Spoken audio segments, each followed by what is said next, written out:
on course to ensure that justice is done and justice is seen to be done.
Is it Kenyans who are failing themselves, or is it the Constitution? And I can say for free that it is not the Constitution.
The judiciary, of course, must be alive, that it is also on course to ensure that justice is done and justice is seen to be done.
is it Kenyans who are failing themselves, or is it the Constitution? And I can say for free that it is not the Constitution.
The judiciary, of course, must be alive, that it is also on course to ensure that justice is done and justice is seen to be done.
Kenyans who are failing themselves or resist the Constitution. And I can say for free that it is not the Constitution.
taking the time to be with us today, taking time out of your busy schedules.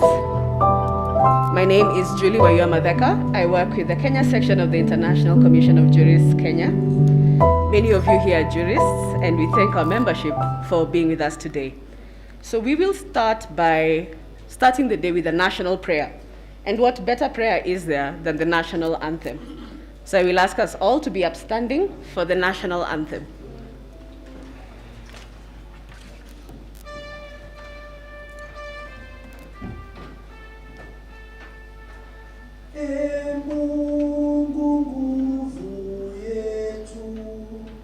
Ilete baraka kwetu, haki iwe ngao na mlinzi, na tukae na undugu, amani na uhuru, raha tupate na ustawi. Thank you very much. Before we begin, I'd like to recognize a few people who are with us in the room. I would like to recognize the family of the late Nzamba Kitonga. Thank you so much for finding time to be with us today. Thank you so much. We'd like to recognize the presence of Honorable Senior Counsel Otienda Molo. Thank you so much for being here. Senior Counsel Wilfred Deritu, the entire committee of experts. Thank you so much. Mr. George Kegoro, friend to ICJ Kenya, and also a person in the donor community and development world. Thank you so much for being here. And our former executive director. Thank you so much, George, for being with us today. The leadership of ICJ Kenya, led by our able chairperson, Kelvin Wageni. Then board, represented by the secretary of KHRC, Mr. Davis Malombe. And those are but a few of the people in the room. I've seen you have been joined by the executive director of Transparency International, Ms. Sheila Masinde. So I'm sure the room is full of great people, great scholars. So to kick us off, we will have words from our co-convener, the KHRC, led by Acting Executive Director, Mr. Davis Malombe. Thank you.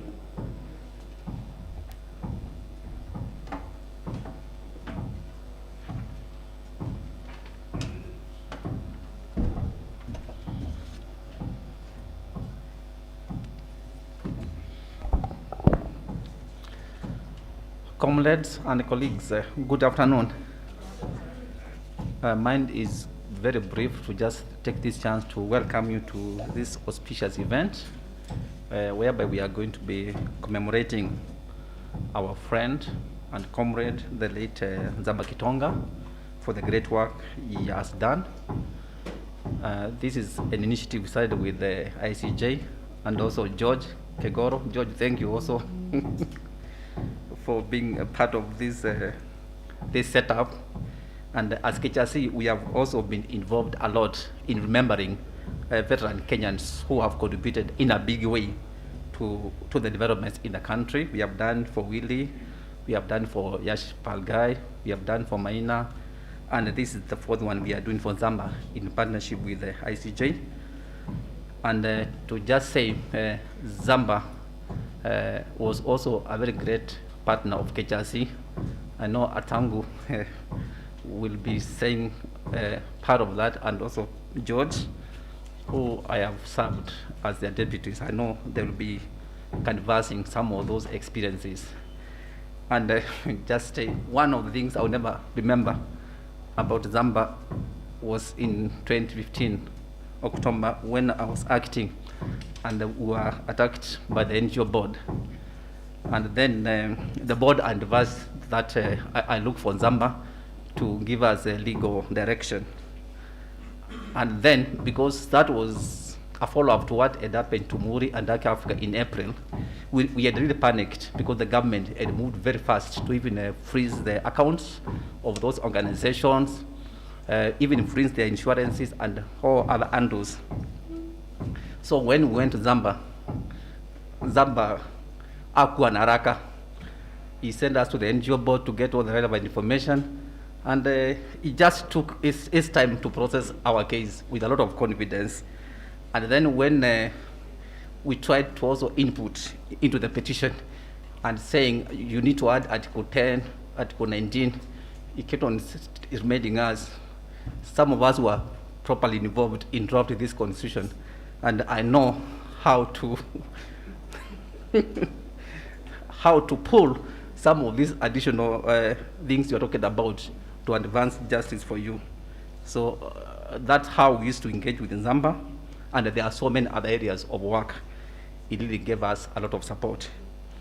So thank you so much for your attendance, and I take this opportunity to welcome us all, and hope we are going to have a very fruitful event. Today is also very historic because it is February 18th, and this is the day we normally celebrate our heroes. Actually, today is normally referred as Dedan Kimathi Day. So we have come from from Nyaos, although we have left our colleagues there because that's where we had planned to start and then end here. So today is when we normally celebrate the heroes who have contributed in a very big way, because it is a day when Dedan Kimathi was hanged. So now having Nzamba's anniversary today is also very symbolic and very phenomenal. For those few remarks, I thank you. Karibuni tena.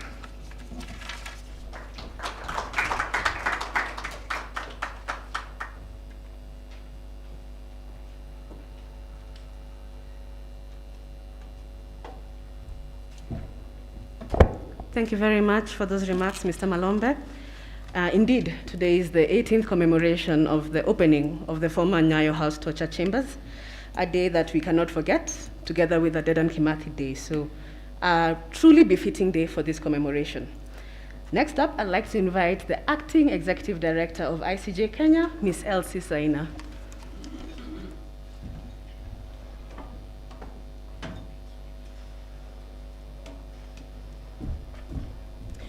Thank you very much, Julie. Colleagues, distinguished guests, good afternoon. Good afternoon once again. My name is Elsie. I work at the ICJ. I've been at the ICJ since I was an intern. I first joined ICJ when George Kegoro was our executive director. And today is really special for me because through George, I met Nzamba. And Nzamba, we worked together both at the secretariat and also at the personal level. So we're really delighted to be here to celebrate Nzamba both at professional and also at a personal level. We are so thankful that we were able to do this together with KHRC, with a great team of colleagues that have put this together. So thank you very much, everybody, for finding time, for putting your best foot forward for this great event. We're really delighted to host this. Two things come to my mind when I think of Nzamba. One, when we were both appointed to serve as monitors for the international residual mechanism for international criminal tribunals. And when we visited Kigali with Nzamba, and we were required to periodically write reports, he was the monitor that would send us reports on time. Before, it is true, George can attest to that. Struggling to put together, having the secretariat was given the task of making sure that the reports fit within the UN guidelines. And Nzamba, there was not a day we called Nzamba to remind him that we need your reports. I really admired that. So that is the kind of person we celebrate today. Second thing I remember Nzamba about is that he liked, I think, a lot of pepper. He liked this certain hot pepper he liked from Kigali. And one day he told me, Elsie, next time you go to Kigali, please make sure you get me this particular pepper, pili pili. So I did, and I sent it to his office. And he sent back a note. I didn't expect him to pay me, and he said, in the note he said, I enclose $1 million, and thank you for all the effort. He had put, I won't say the amount, but not quite.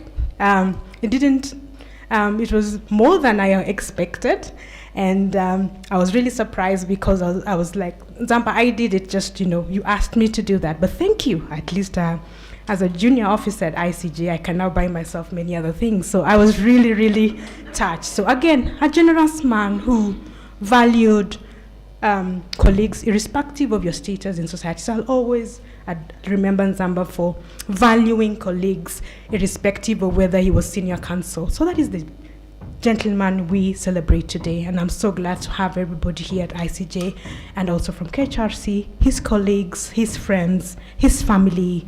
Thank you very much for finding the time. So let's celebrate Nzamba. And to enable us kick off who Nzamba was, we will play a little video, and thereafter I'll request our chairman, Kelvin Mogeni, to give his opening remarks. Thank you once again. The judiciary, of course, must be alive, that it is also on course to ensure that justice is done and justice is seen to be done.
Is it Kenyans who are failing themselves, or is it the Constitution? And I can say for free that it is not the Constitution.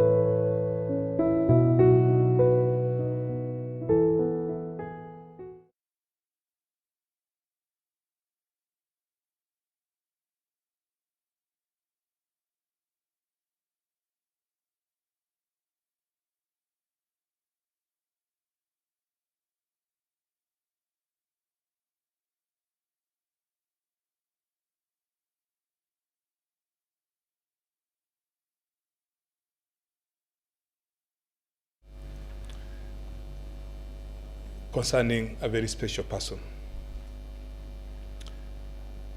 The family of Nzamba, the committee of experts who served diligently with Nzamba, our development partners, KHRC, George Kagoro from Musia, senior counsels present, who are also our former vice chairman, Mr. Nderitu and Dr. Ndamolo, both former chairman of ICJ. We are very grateful to have you here today.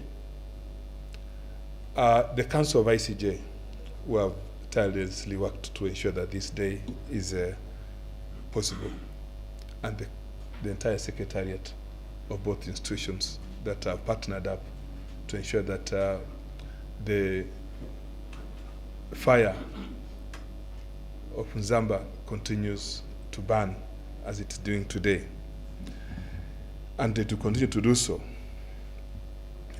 Today we are celebrating a patriotic person. Senior Counsel Nzamba was a very bold man, very brave, courageous person. He was, and he had an unwavering commitment to protecting the rule of law. And this was grounded on his firm belief in liberty and equality for all. And of course, that earned him the title Lion of the Law.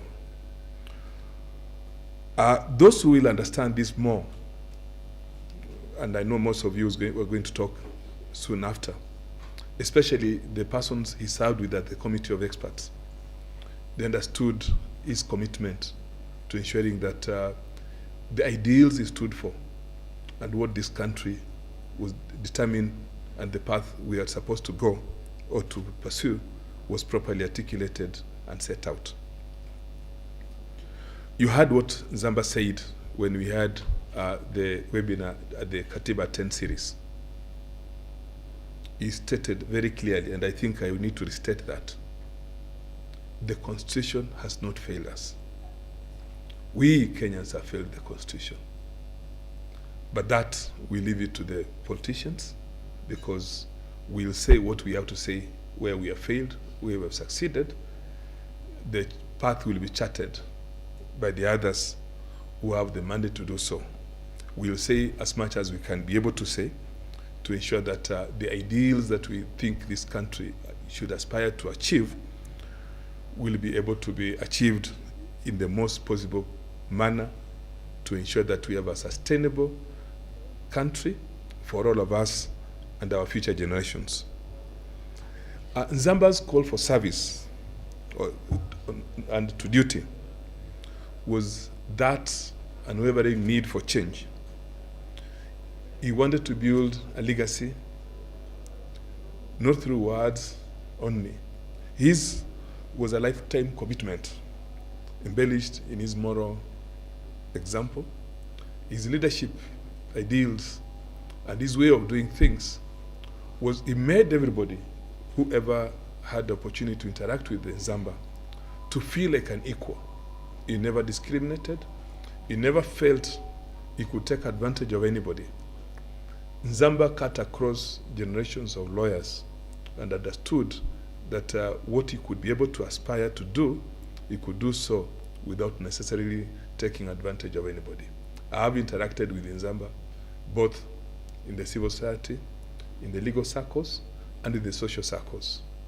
I can say this without any doubt that when I met Nzamba sometimes in the evening somewhere, he'll always tell me, Counsel, don't worry about asking permission that you can buy me a drink. If you want to do it, you do it. I'll buy you a soul to do it. There was no question of you. And that was Nzamba. He was very outright. And we could, and his love for rumba, his love for rumba is where we met, and enjoyed that rumba could also cut through the soul and ensure that our love for law and rumba interacted equally. And I don't think that we can go beyond saying about Nzamba, beyond what Professor Makau said. He led the country to reimagine and remake itself. That is Nzamba for you. Whichever way he did it in a way that we could acknowledge that he had this passion for everybody, whether it was the family, outside the family, or in the street, and wherever he could be able to interact and address. Today, we celebrate a remarkable person, a jurist, a scholar, and more importantly, a friend. This room is filled with people whom he touched in one way or another. As a commission of jurists, we benefited tremendously from his insights from the Bomas drafting sessions, civic engagement on the Constitution 2010, monitoring of cases transferred by the UN to the mechanism in Rwanda, and most recently, engaging back into the public discourse at the Katiba 10 series.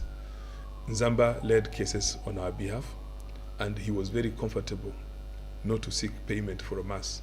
And in fact, when we are facing a very difficult task in paying, he agreed to receive 10-year subscription from ICJ as a token of appreciation. That is Nzamba for you. And I think as we continue moving further, we hope that most of us who are here will cherish and hold those ideals in what you do and how you aspire to move on from now on in anything you do. And because of the COVID conditions, I know you can see the way you're stretched out and so many others, many things are going on. I think it is high time that before we move to the next session, on behalf of the two organizations that have organized this event, I welcome you to lunch, which is being served across the other side because of the COVID conditions, so that as you come back, we'll hit the road. And Dr. Otienda Molo, you already gave me your apologies that you need to be given an opportunity to talk before we go, but I hope I invite you first for lunch, then I'll invite you to speak first as you exit. Mr. Otienda Molo is also leaving for Mombasa. He has an engagement there. So we'll seek your permission that we have lunch with us first. And I'm hurrying it so that you can eat, speak to us with your comfortable stomach. I and George come from the clan that believes that the stomach is a gateway to success.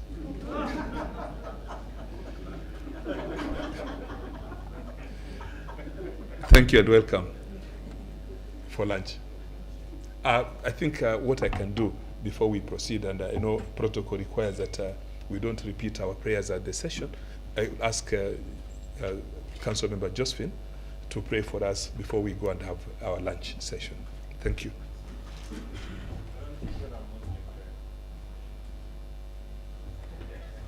We'll do all prayers, but first a prayer is a prayer for the meal, please.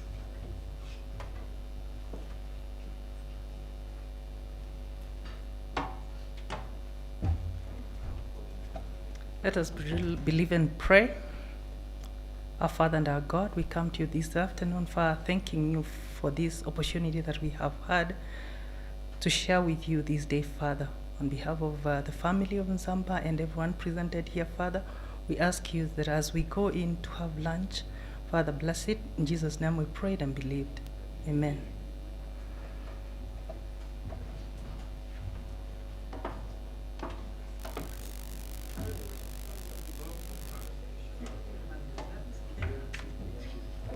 All right. Thank you so much to our chairperson and the EDs for setting the pace. I can see that Sarova staff have already started serving you your starters in the room. So we will take our starters here, they will bring them into the room, and then for the main course, you will move in that general direction, and then you will be guided as to where to prick it, and then you bring it back. So we will have our lunch here so that we don't interact with the bigger community that is in the room. The vouchers shall be at the registration desk where you came, so someone will be handing them to you as you just exit when you're going for your mains. All right. Bon appetit. Over to you, band.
majengo sirudi tena, kuna legeza ngombe. Majengo sirudi tena, majengo sirudi tena, majengo sirudi tena, kuna legeza mitambo. Moyo wangu wanituma vema, niwe mwanachama wa daima. Sijaweza kuiacha rumba bila moyo wangu wanituma. Moyo wangu wanituma vema, niwe mwanachama wa daima.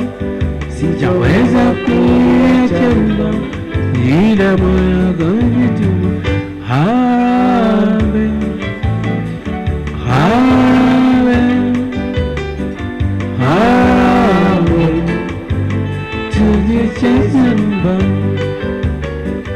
Harambee, harambee, harambee, tujicheze rumba.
Majengo sirudi tena, majengo sirudi tena, kuna legeza mitambo. Majengo sirudi tena, majengo sirudi tena, majengo sirudi tena, kuna legeza mitambo. Moyo wangu wanituma vema, niwe mwanachama daima. Sitaweza kuiacha rumba ila moyo kunituma. Moyo wangu wanituma vema, niwe mwanachama wa daima. Sitaweza kuiacha rumba ila moyo kunituma. Harambee, harambee, harambee, tuicheze rumba. Harambee, harambee,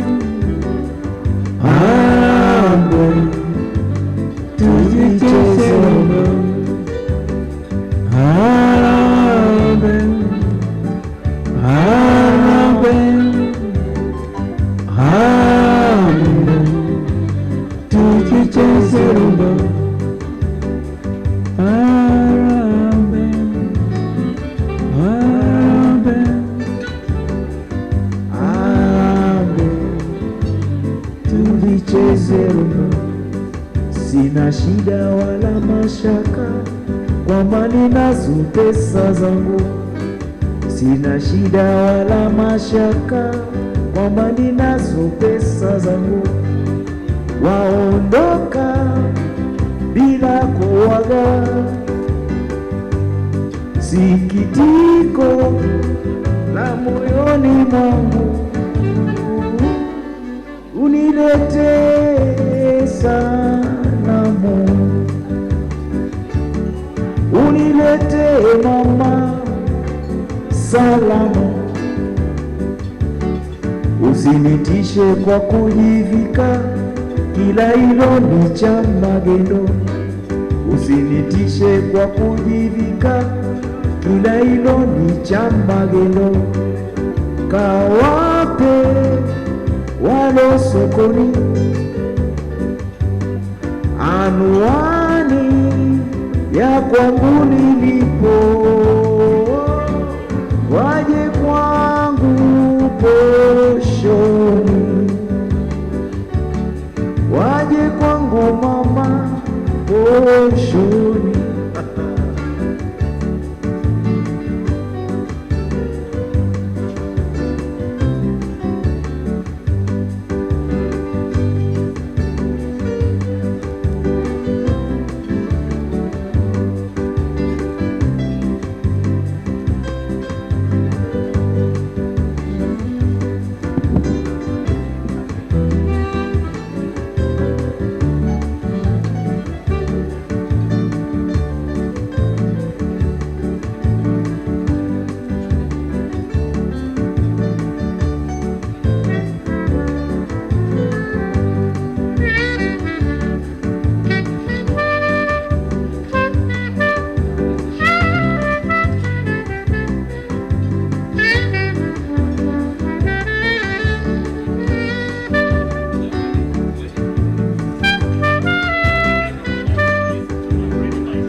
Cheza rumba, muziki ya wazee.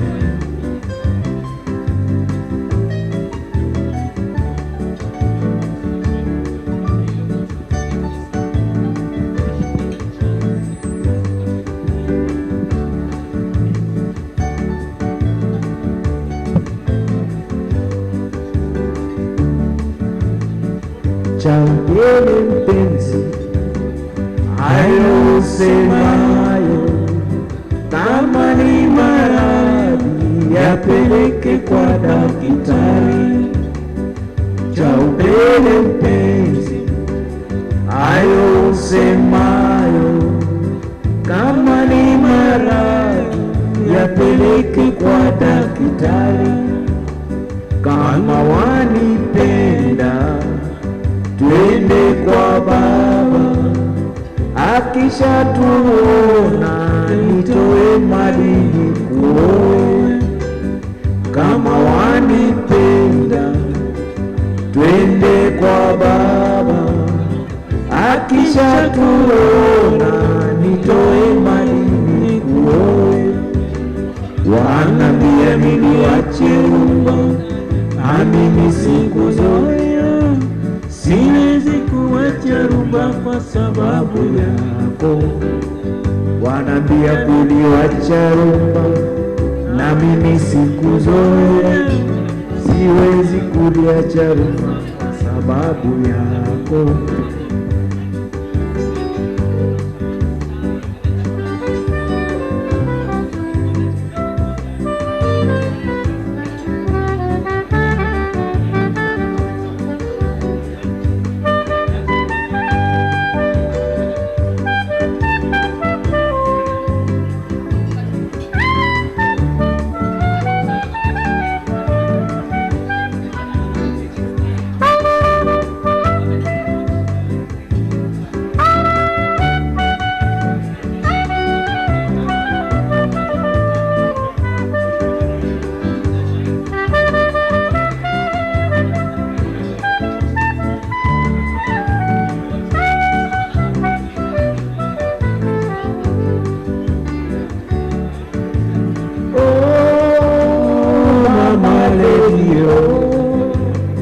Siwezi kusema na mwenyewe yuko. Oh, mama leo, siwezi kusema na mwenyewe yuko.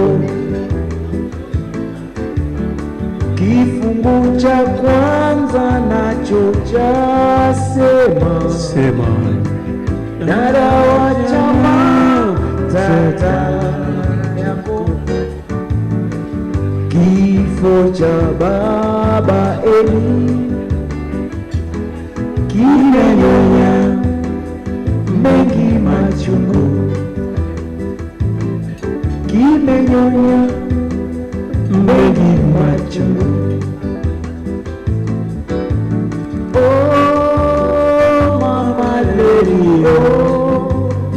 Siwezi kusema na mwenyewe yuko.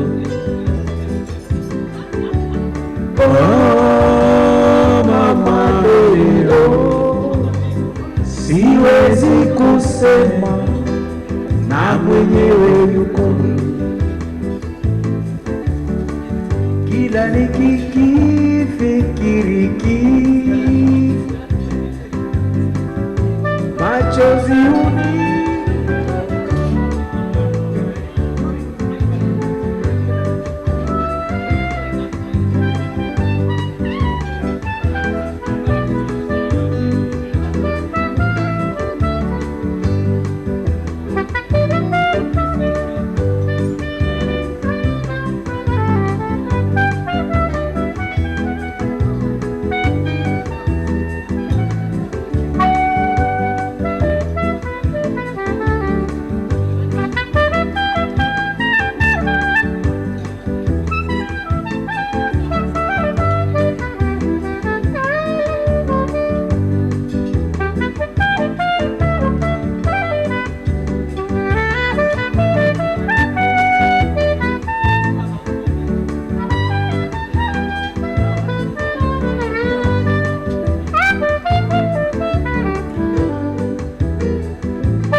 Thank you very much, band. I have heard from various quarters that you are enjoying the music. So thank you very much for the entertainment. I want to call on a special group of people to give us a different take. It would be remiss of us to honor Nzamba without talking about the Constitution. So for this, we are going to have a spoken word from an artist who will give us the perspectives of Wanjiku's Constitution. Over to you, Javan and team.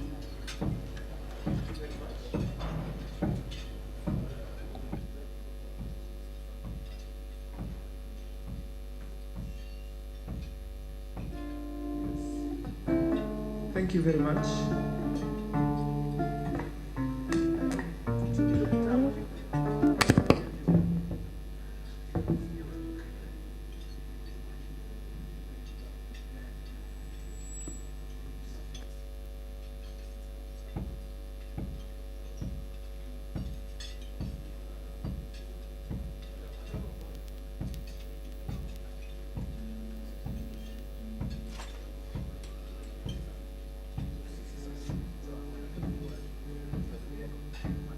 Yes. Thank you very much for this opportunity.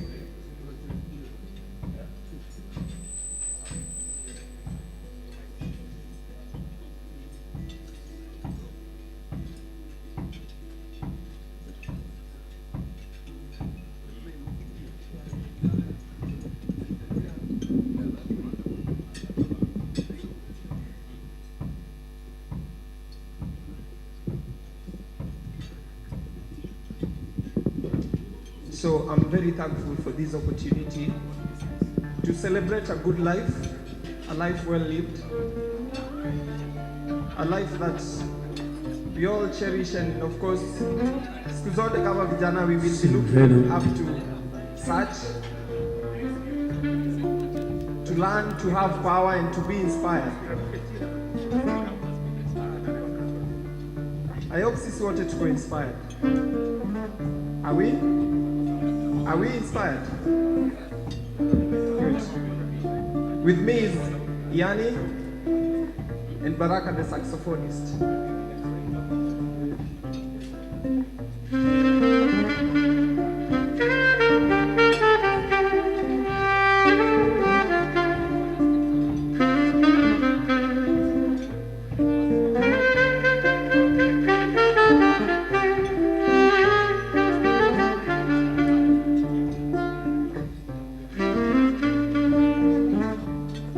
Ile space ama ile state tuko sahi as a nation is because a few are trying to say ama trying to coil something that we need a bigger change, but we believe the constitution that we have is the best. So we are gonna give it life. Now what I'm going to say is BBI ni hesabu ya minus. Tulifanywa minus, mwananchi kwa mind, mfuko zetu zikuwe mind wa minus.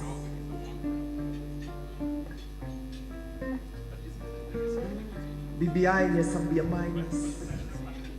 Tulifanywa minus, mwananchi kwa mind, mfuko zetu zikuwe mind wa minus. Tuna hustle kuwa soko wakati kupata job na cash imekuwa so slow kama movement ya konokono. Mikono zangu hazifiti mine kwa sababu zao ziko in kama charger na socket.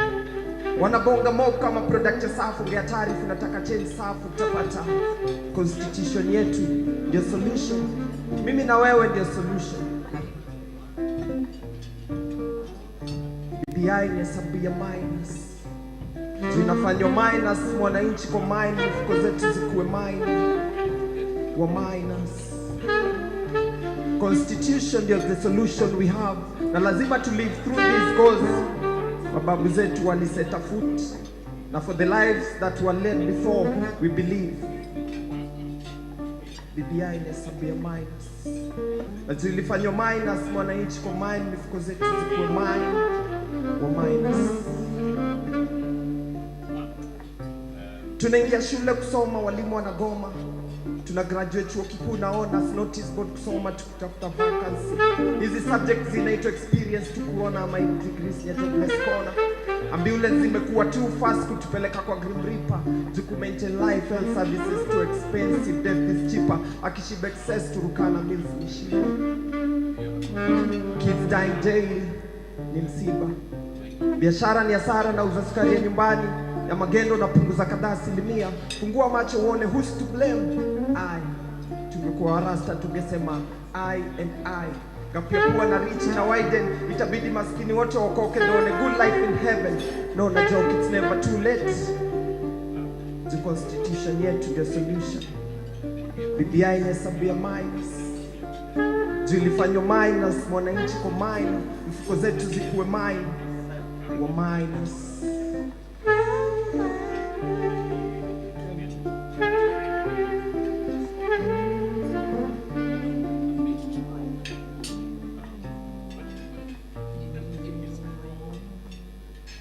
Thank you. We're gonna give you the second piece.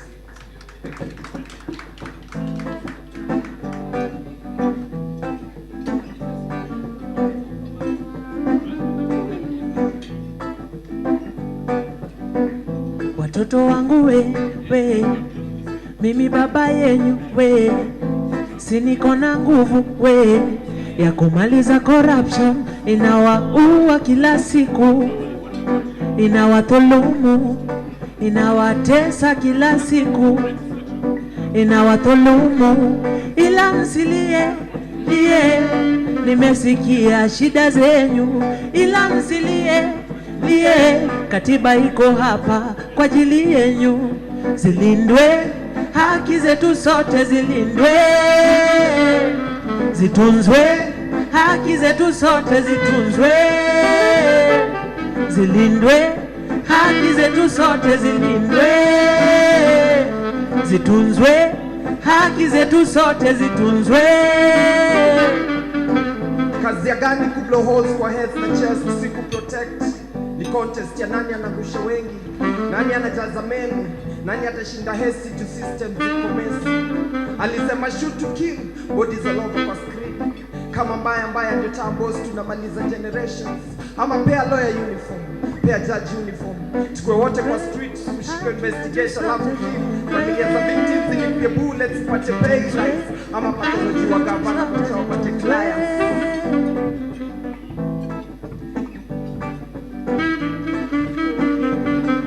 Zilindwe haki zetu sote, zilindwe, zitunzwe haki zetu sote, zitunzwe, zilindwe haki zetu sote, zilindwe, zitunzwe haki zetu sote, zitunzwe. Land cruiser zimegeuka husky ferry body parks, forest grounds zimejaa body parts. Si watu ni animals kwa kila siko pupu, kushoot na kutoa bullets kwa throat, alafu kwa media wanakuwa plunged. Hakuna light kwa end ya tunnel iko closed, hakuna justice kwa ear za kesi iko post. Not with guns ama with war to change, but with our voices, because the Constitution has given us the change and the right to speak and bring change to our people. Zilindwe haki zetu sote, zilindwe, zitunzwe haki zetu sote, zitunzwe, zilindwe haki zetu sote, zilindwe, zitunzwe haki zetu sote, zitunzwe. E Mungu nguvu yetu, ilete baraka kwetu, haki iwe ngao na mlinzi, haki iwe ngao na mlinzi. E Mungu nguvu yetu, ilete baraka kwetu, haki iwe ngao na mlinzi, haki iwe ngao na mlinzi. Thank you very much, Javan the poet, Yani, and Baraka the saxophonist. Asante.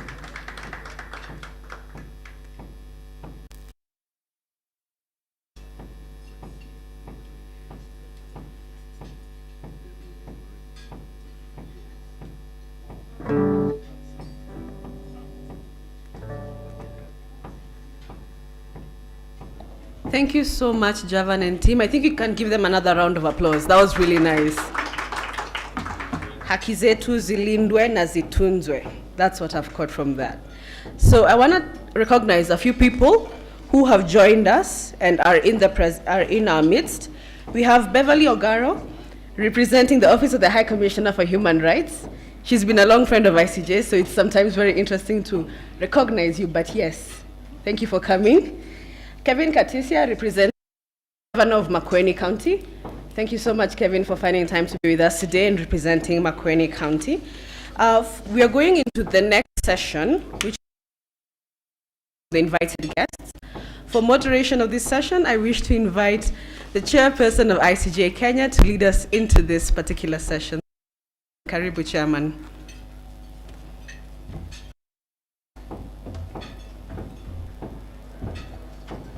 Thank you. Those of you continuing to eat, kindly continue doing so.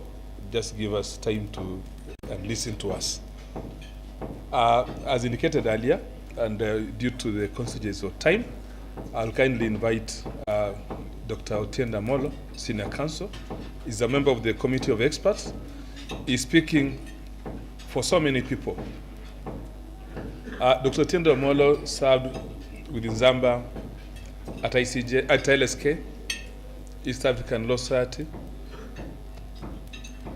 He served at the Committee of Experts.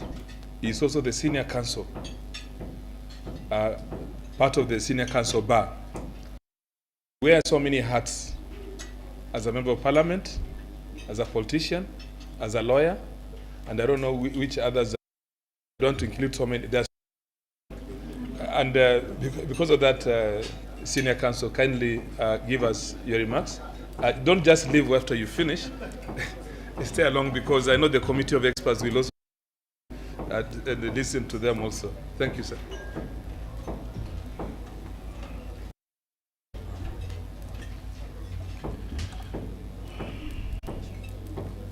To the family of our friend Nzamba Kitonga,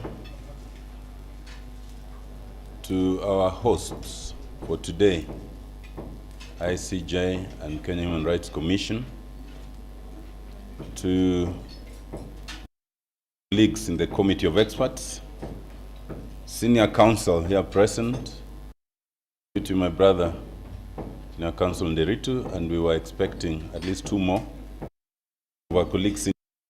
If possible, they are still tied in hospital. Colleagues, good afternoon.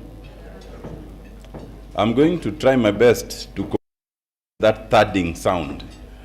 And so if you don't hear me well, don't blame me, blame the sound. My name is Otiende Amolo. I serve the people of Kenya in the constituency of Rarieda. And I want to thank first the family of our friend Nzamba Kitonga for joining and honoring this invite. I'm sure you'll be thanked, but from my perspective, it would have been empty if you did not make it. I knew Nzamba Kitonga just around the time I was becoming a lawyer. That is 25 years ago. I was becoming an advocate. And so around that time, and largely George Kigoro is to blame for this, I had somehow become a seasoned rapporteur. There was no ICJ or LSK function that would happen without me being called as a rapporteur. And just around that time, as I was admitted in 1996, Nzamba had become a very prominent member of the Law Society of Kenya. And that's not an easy feat, because you must remember Nzamba was not always a practitioner in Nairobi.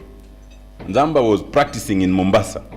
And for some reason at that time, advocates in Nairobi thought that leadership of the Law Society was only the preserve of Nairobi advocates. In fact, they only had a slot for what they called the up-country representative. They didn't think that advocates who were not practicing in Nairobi were serious. So I remember Lagalwatch, protesting that has to be changed. It was finally changed. So around that time, there were also challenges with the Law Society. It was a time of internal difficulty, just like now. And I do not want to mention anyone's name, but those from whom Nzamba took over had brought the society into difficulty. And so Nzamba, when then he was elected, then managed to re-engineer the society into a respected organization that it was before.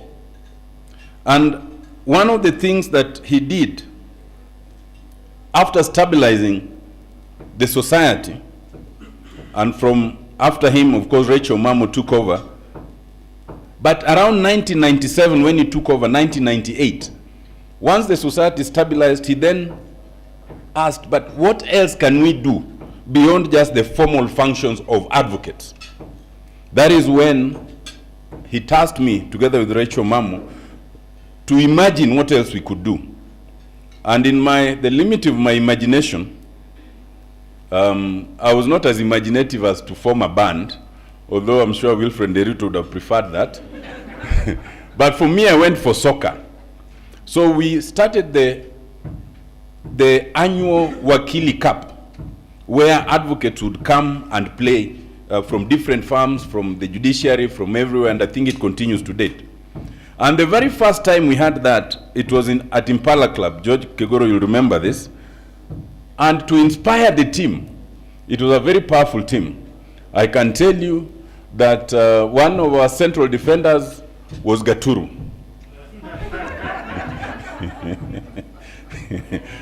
Our reliable midfielder was none other than Nzamba Kitonga. Let's just say that when that match kicked off, and the ball came back, and the goalie got it, and when he threw it to Gaturu, Gaturu attempted to go at that ball and fell down, and he walked off the pitch. He did not wait to be substituted. But my brother Kitonga lasted a little more, all of about 10 minutes. Because when the ball was finally kicked to him, he missed it the first time, missed it the second time, and collided with it the third time. And he also left. But let's just say that's how Wakili FC was brought together. We then moved, once Nzamba served his term as the chair of the Law Society, and he moved to the East African Law Society. I remember in 1999, we had a meeting in Malindi for the entire East African lawyers. And again, myself and Kegoro and the Rastas were Mugo served as the rapporteurs. And let's just say, we rapporteured the whole session very ably. And on the second day, we rapporteured, and the third day was the reporting day. But my brother and I and Wamugo chose to discuss very heavy matters throughout the night up to the morning. So as people were going for breakfast to join the meeting, we were also joining, except not from our rooms. But the resolutions were very sharp and very good, and that is when also Nzamba was elected president of the East African Law Society, and I was also elected as a council member then. At the East African Law Society, Nzamba did what he had done to the Law Society of Kenya. Until then, there had been a gentleman from Tanzania, whose name I will withhold for now, who was running the East African Law Society from his law firm.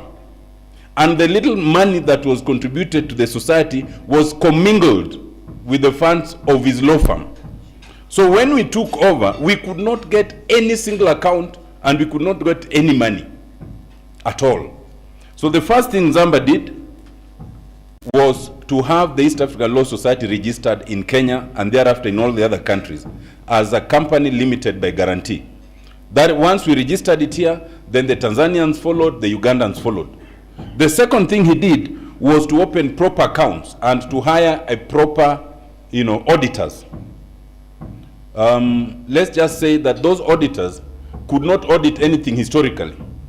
And when we tried to bring that in any meeting, let me assure you, there are no people who are as protective as our Tanzanian brothers and sisters when it comes to one of their own. If you wanted any meeting to break, just raise the issue of the early accounts, then that meeting would break. So we learned we would not raise them.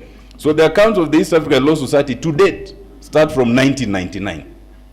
Although it had been, the society had started in 1994. The third thing Nzamba did was to establish for the first time a permanent and independent secretariat of the East African Law Society. And that he did in Arusha. And that is when our brother Donald Dare was invited to, to host, to be one of the key pioneers. It was a very difficult time, and Nzamba managed it. Right from 1999, the idea of the East African Law Society was to enable cross-border practice, so that Kenyan lawyers can practice in Tanzania and Uganda and all that. But 5 years later, it had not come to fruition. And from about 1999, 2000 and all, every year, when you wanted any issue to bring the tempers flaring, you'd raise that. Because our brothers from Tanzania had that idea, and they still have it to date, and I can be quoted on this, because I've attended more than 10 meetings. that if you open the borders for cross-border practice, Kenyan lawyers are so aggressive they will come and flood that market. But they have no problem in South African flooding, but Kenyans. Then, that is when Nzamba then figured out that perhaps the best way to move this forward is to persuade our own parliament to pass legislation that enables Tanzanians and even Ugandans to practice in Kenya, but to withhold it on the basis of reciprocity. But whichever country also passes such legislation, then we open it. The Ugandans went and passed it, but the Tanzanians have never passed it. So Nzamba had to deal with what I would call the stubbornness of the bar from Tanzania. He had to deal with the bellicosity of the bar from Uganda and the belligerence of the bar from Kenya, all at the same time. It was not an easy one, but he weathered it. Of course, we met with Nzamba severally after we had served, and when he left the presidency, he tutored me and I became the Secretary General of the East African Law Society. But that we were not done, because come the year 2009, when it was deemed appropriate to revisit the Constitution, fate then brought us again together in the Committee of Experts. And today we have our erstwhile colleagues who will be introduced by our then Vice Chair, Madam Asangos Chisoni. But the Committee of Experts, I think, was perhaps easily one of the most significant tasks that Nzamba ever did. First, because at that time, as usually happens, the country was divided. And any name that you could propose would easily be rejected. Nzamba's name is the name that everyone across the board accepted and said, if it is Nzamba, then it is okay. So we started from a position of goodwill. And that goodwill helped us throughout. Nzamba then guided us as a team on two fundamental things right from when we met. He guided us to resolve first that we will do our task within the 1 year allocated without seeking any more time, and we managed. He also guided us that it would be important that we make decisions by consensus, not by voting.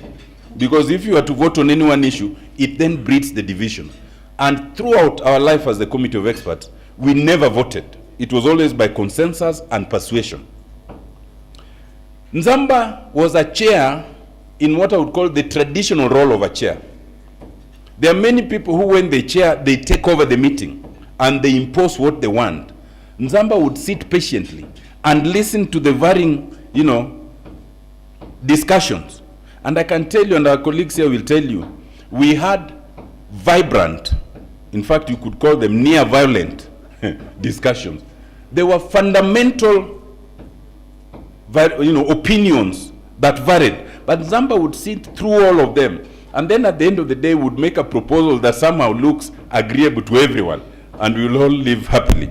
Nzamba had the difficult task of managing our international experts with the national experts. The international experts would sometimes come with proposals here and there, which looked logical and simple to them, but which did not look so logical and simple to us, and we would have to merge them. Nzamba had to manage the secretariat on the one hand and the experts on the other. Dr. Ikuru Okot is here, who was the head of the secretariat. And times and again, as the experts, we would disagree with them. We, as the expert, would think that Nzamba is accommodating the secretariat too much. But the secretariat thought that Nzamba was listening to us also too much. But somehow, at one point, it almost splintered the committee. But Nzamba managed it, and we finished without anyone outside the committee even knowing that we may have had some issues. But also, Nzamba was very focused. Very focused and very committed. At one point, at least one of us decided to boycott the process, and a lot of us thought that maybe then there's no point in continuing. But Nzamba guided us and said, we were appointed as a team. We will continue as a team until that time when so many of you have dropped off and we no longer have quorum. But as long as we do, then we will continue. And that wisdom worked, because eventually, even those who may have wanted to leave eventually came back and joined us. But most importantly, Nzamba ensured that as a committee of experts, we remained independent. That all of us can tell you, despite suppositions, despite propositions from State House, from the head of public service, we remained independent, guided by Nzamba Kitonga. And when we were done with our tasks, it was very tempting for us to say that since we wrote the Constitution and there's a long list of implementation, then we should be the team to implement it. And that is a temptation that many in this country have fallen into. And it was so easy because the mood was to endorse the Constitution. A paragraph like that would not have caused the Constitution to fail. But guided by Nzamba, we resolved to write expressly that there is a team that is required to implement the Constitution, but that team must not include any of us. That was the level of selflessness that Nzamba led us into. It was therefore appropriate when in the year 2010, the International Commission of Jurists recognized Nzamba and awarded him the highest award that the ICJ ever gives, the Jurist of the Year Award. Not just for his role in leadership of the Constitution, but for all the other things that he had done over the years. Well, after we wrote the Constitution, and as you know, sometimes temptations of other things come in. The same temptation that later came to me came to Nzamba, and in 2013, you know, Nzamba ran for office of governor. Yeah, but unfortunately, the people there did not know the things Nzamba had done or what he was capable of doing, because the language they understand is a different language. It's a language I do not want to speak here. And so he did not make it, but as it were, he got that experience. And many times, because you know Nzamba was a man about life, when we would be listening to Rumba somewhere around Office Park and imbibing in the waters of life sometimes, he would then share some of his experiences when he was running, and I would also share mine and would laugh about it. On the fateful weekend, Saturday, that Nzamba passed on, I had gone to the mall at Lavington, and as I was walking in, I was wearing a cap and this mask. I saw Nzamba walking out, and so I stopped him. That was on Thursday. He didn't immediately recognize me because, you know, these Barakoa things can make you look like a militia or something. So it's only when I removed my cap and he heard my voice that he recognized me. And we spoke, and he told me that he was going to travel. We agreed to meet about Tuesday after he had come back, only for me to learn that Nzamba had passed on. There are lessons in Nzamba's life. I think the first lesson is simplicity and humility. Anyone who knew Nzamba would agree that Nzamba demonstrated simplicity and humility. The simplicity that had him drive his favorite Mercedes of many years, and he had no issue with that. Many lawyers cannot even drive the same car for 6 months. They want flashy things. The simplicity that had Nzamba stay in his Lavington house for very long, and generations of lawyers he had trained would keep changing houses and trying to buy all those flashy houses. That was not Nzamba. The second lesson in Nzamba's life, I think, is accommodation of divergent opinion. Nzamba would hold an opinion, but he's not the one who would easily and start by imposing his opinion. He would listen to you and then seek to persuade you, but accommodate you as much as possible. The third lesson, and for me there are many, is resoluteness. Ultimately, Nzamba was resolute in his resolve and very clear in his mind. Our brother, Justice Nzamba Kitonga, Senior Counsel Nzamba Kitonga, Chairman Nzamba Kitonga, and our friend, may your soul know eternal peace. Thank you.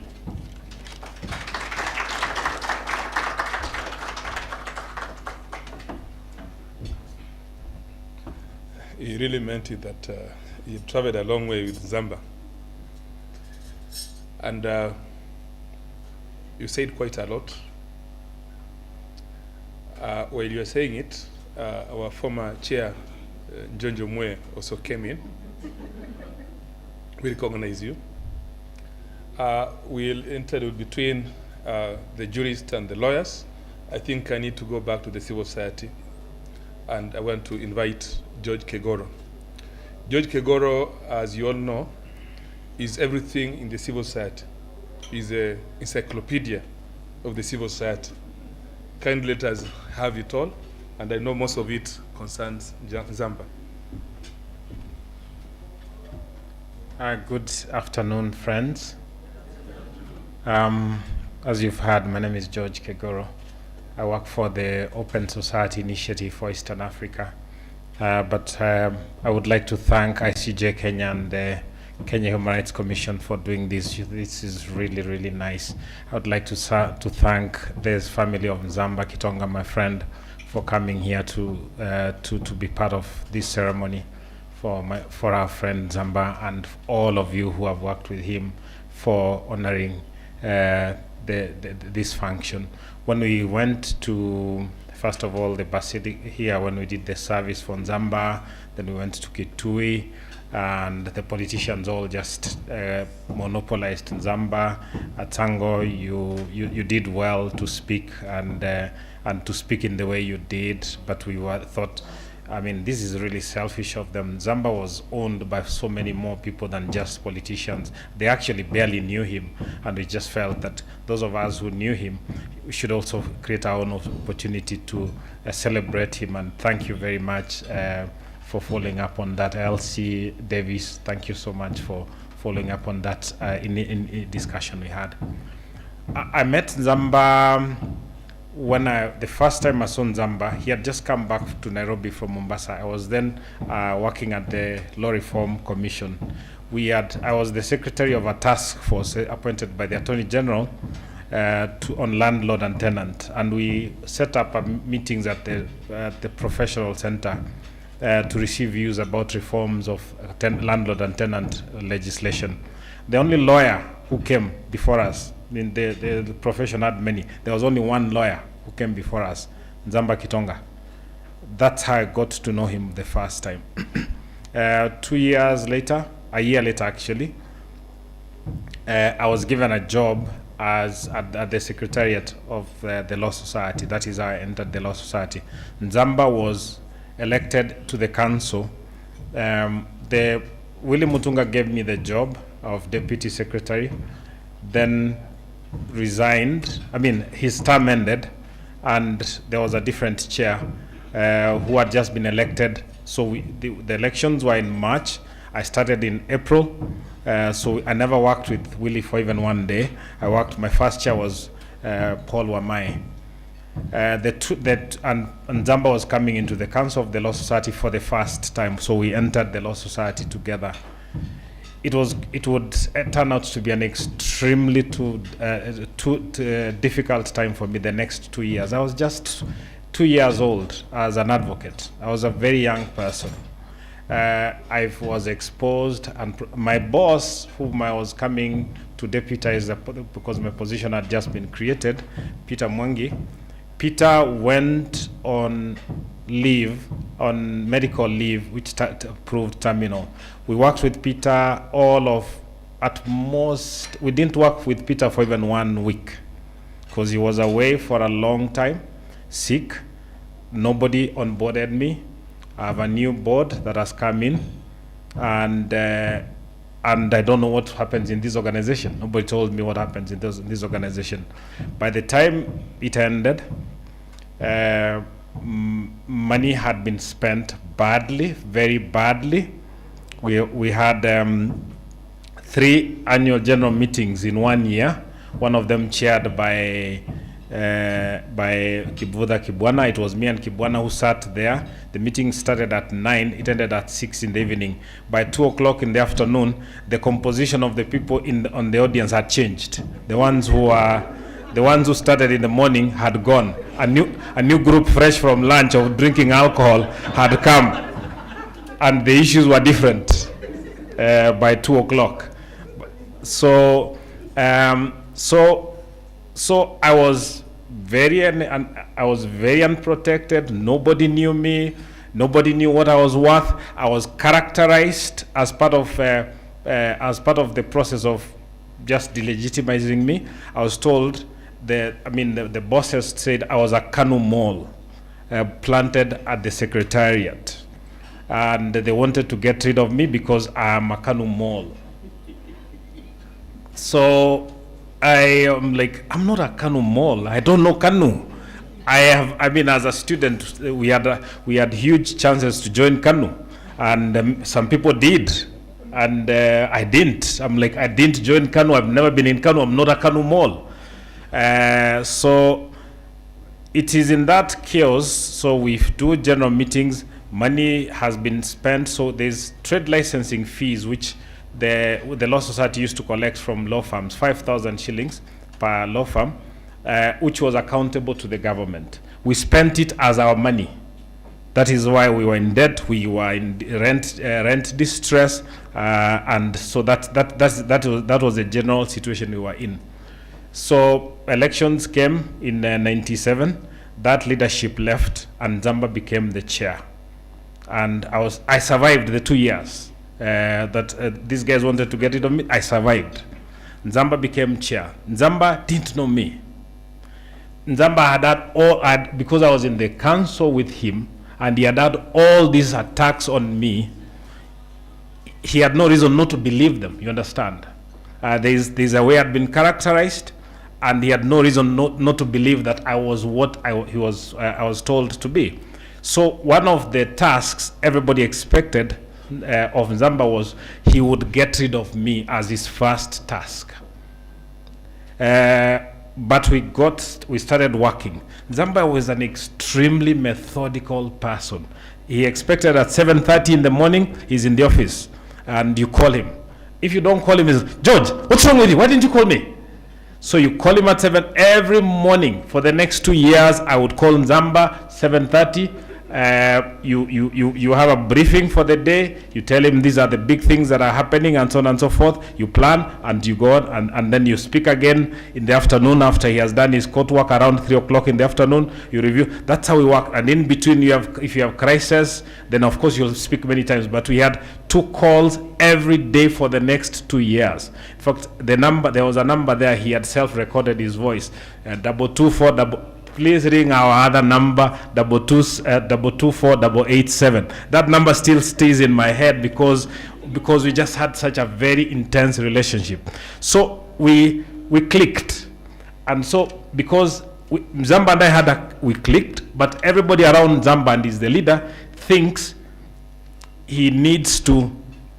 Why haven't you get rid of this boy?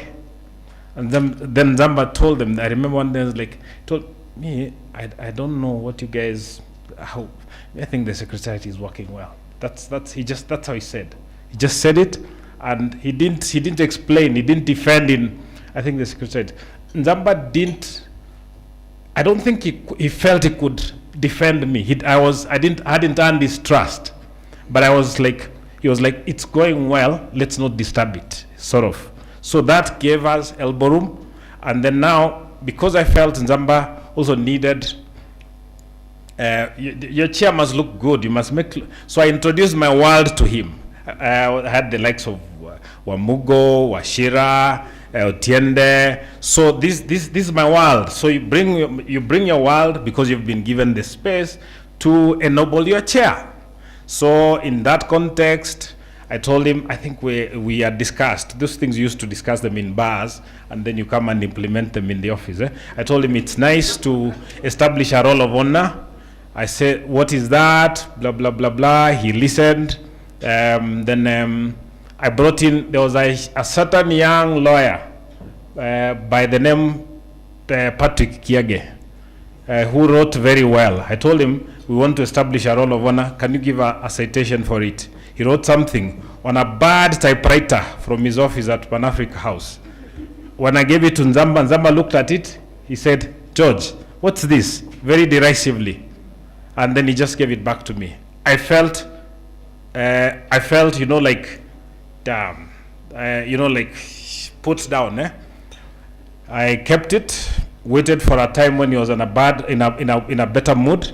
I gave it to him again. He said, just go and read it in your own time. He took it away. That slip of paper. Then, like 2 weeks later, he called me and said, George, that document you gave me, it's very good. Where did you get it?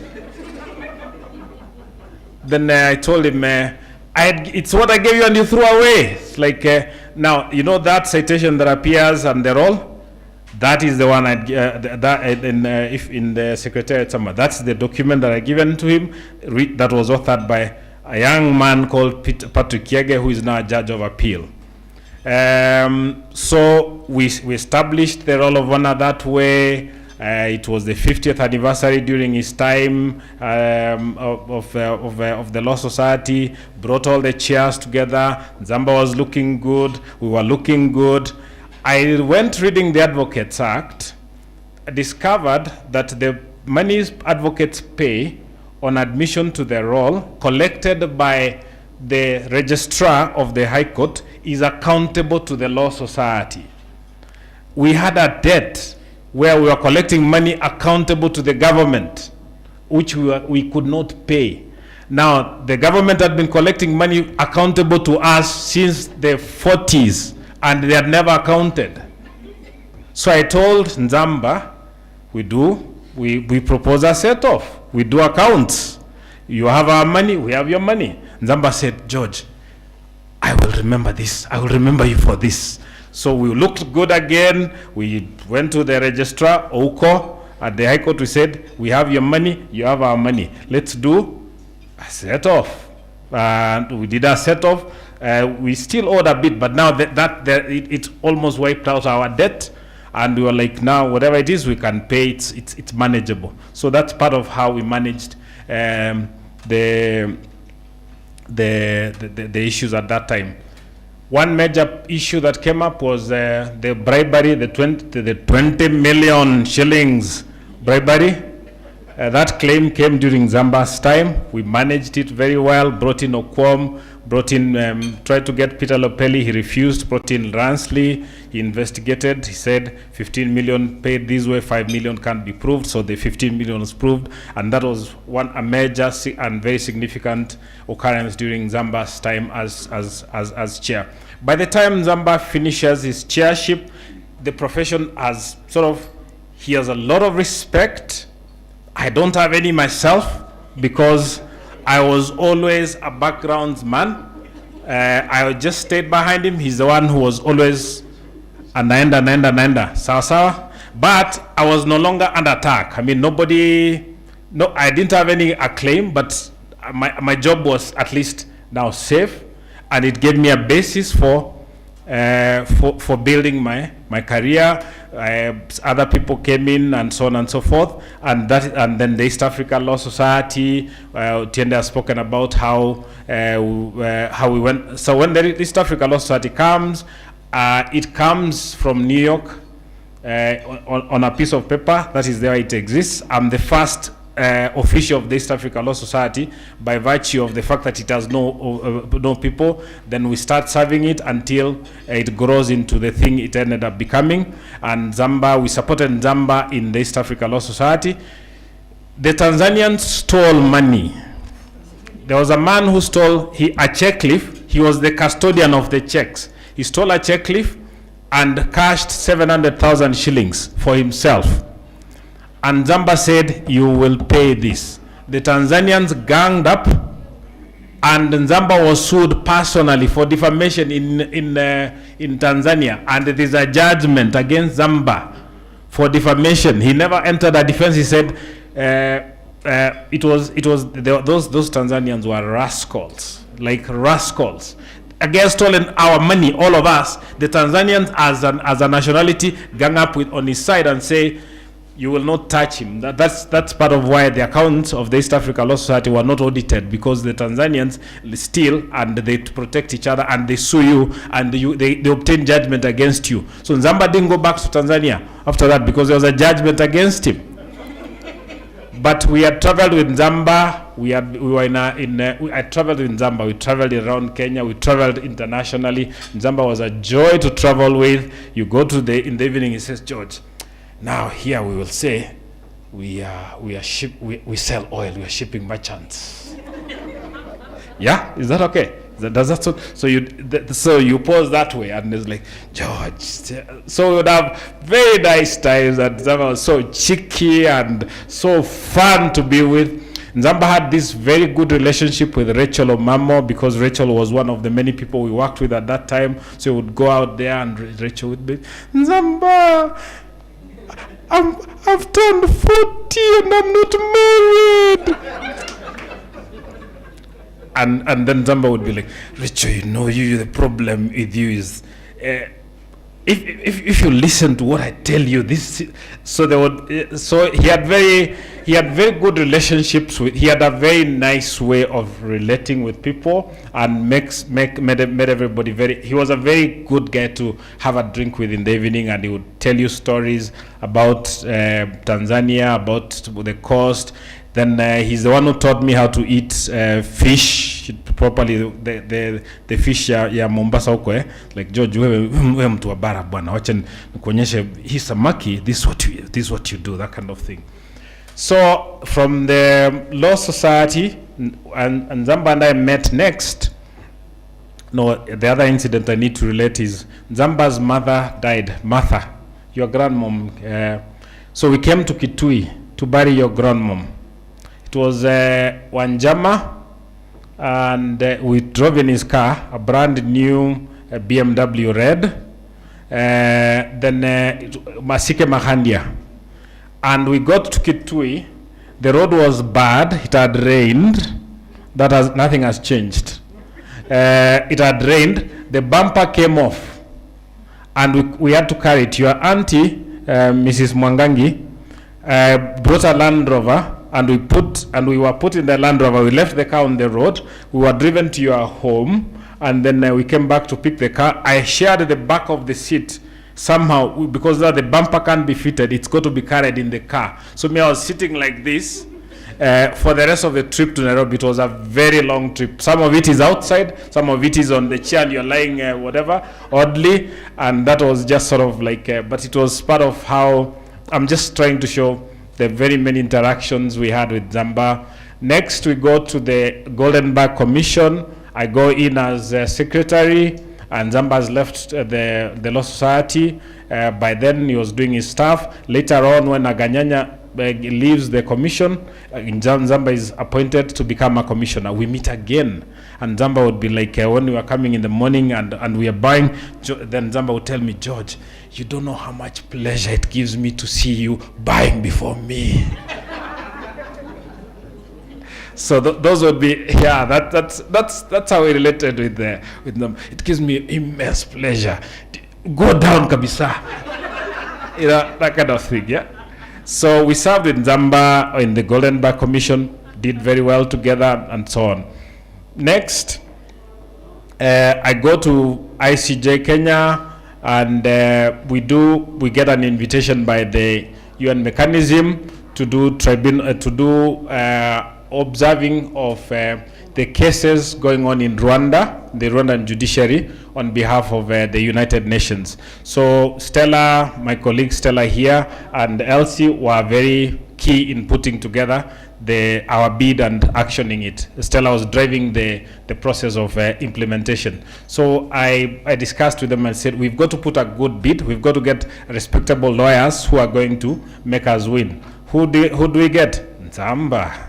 So Nzamba then becomes one of the monitors, and we win the bid in terms also of presenting ourselves with Nzamba as the person who is going to be a key role player. And then we worked with him, and that is how he entered the world of Stella and Nzamba and Elsie. They really, Nzamba was very nice to work with, and they also had a very nice time together. And we all sort of expanded the circle of friends and colleagues that we were in a very good relationship with. Next, I go to Kenya Human Rights Commission. The week I'm reporting is when they have been raided by the government for closure. They have brought in Nzamba. This is what Davis was talking about. and Nzamba is defending them. I'm like, oh, if my friend is defending you guys, that's a good thing. So we worked with him around those types of issues of protecting the organization and the civic space and so on and so forth. Later on, much later, 3 years into my life at Kenya Human Rights Commission, we make this decision to buy property for the Kenya Human Rights Commission. My board, the chair is in New York. Maina Kiai, and board member, is in New York. One of the board members is in Dakar. The only one person is in Nairobi. We view a property. It is very good property. I decide we need to buy this property. And you know how it is in Nairobi too. If you don't make a commitment immediately, it will be gone. So I'm buying for the organization. I need the board to come behind me, but they can't come behind you because they don't know what they're coming behind you around. They're in New York. What are you committing them to? So I remember I thought, how do I sell this to the board? I said, I'm buying land. It's very good land. I've decided to appoint Nzamba Kitonga as the transaction lawyer. I just thought, if I associate this with Nzamba, they will bite.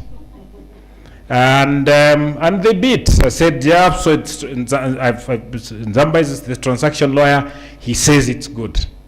And I know they relate well with Macau. And that is how we got that land for Kenya Human Rights Commission. Nzamba did the transaction for us. And that is another feather in the relationship.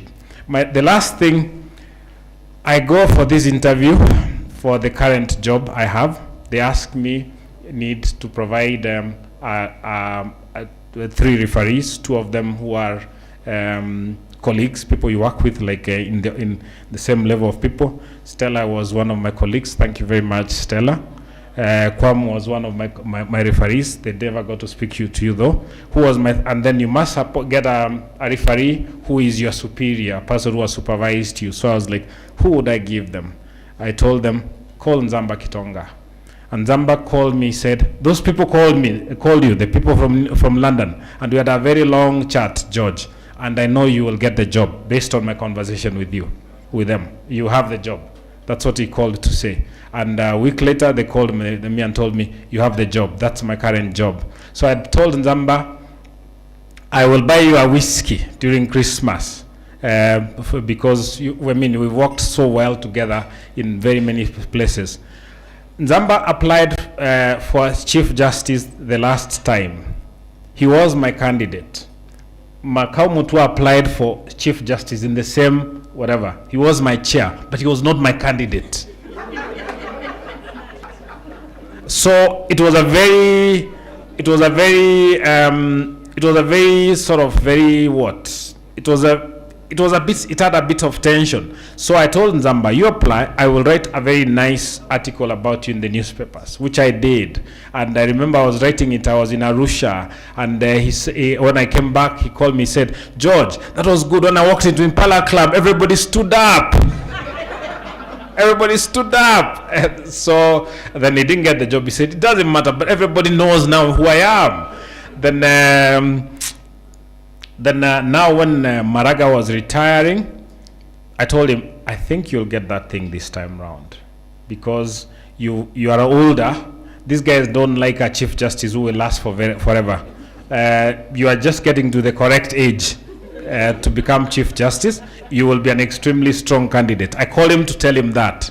That was my last conversation with Nzamba. Then he said, we can't talk about that on the phone. We'll have to meet and talk about it. The next time I got the news that Nzamba was dead. So that is my story with Nzamba. Thank you very much.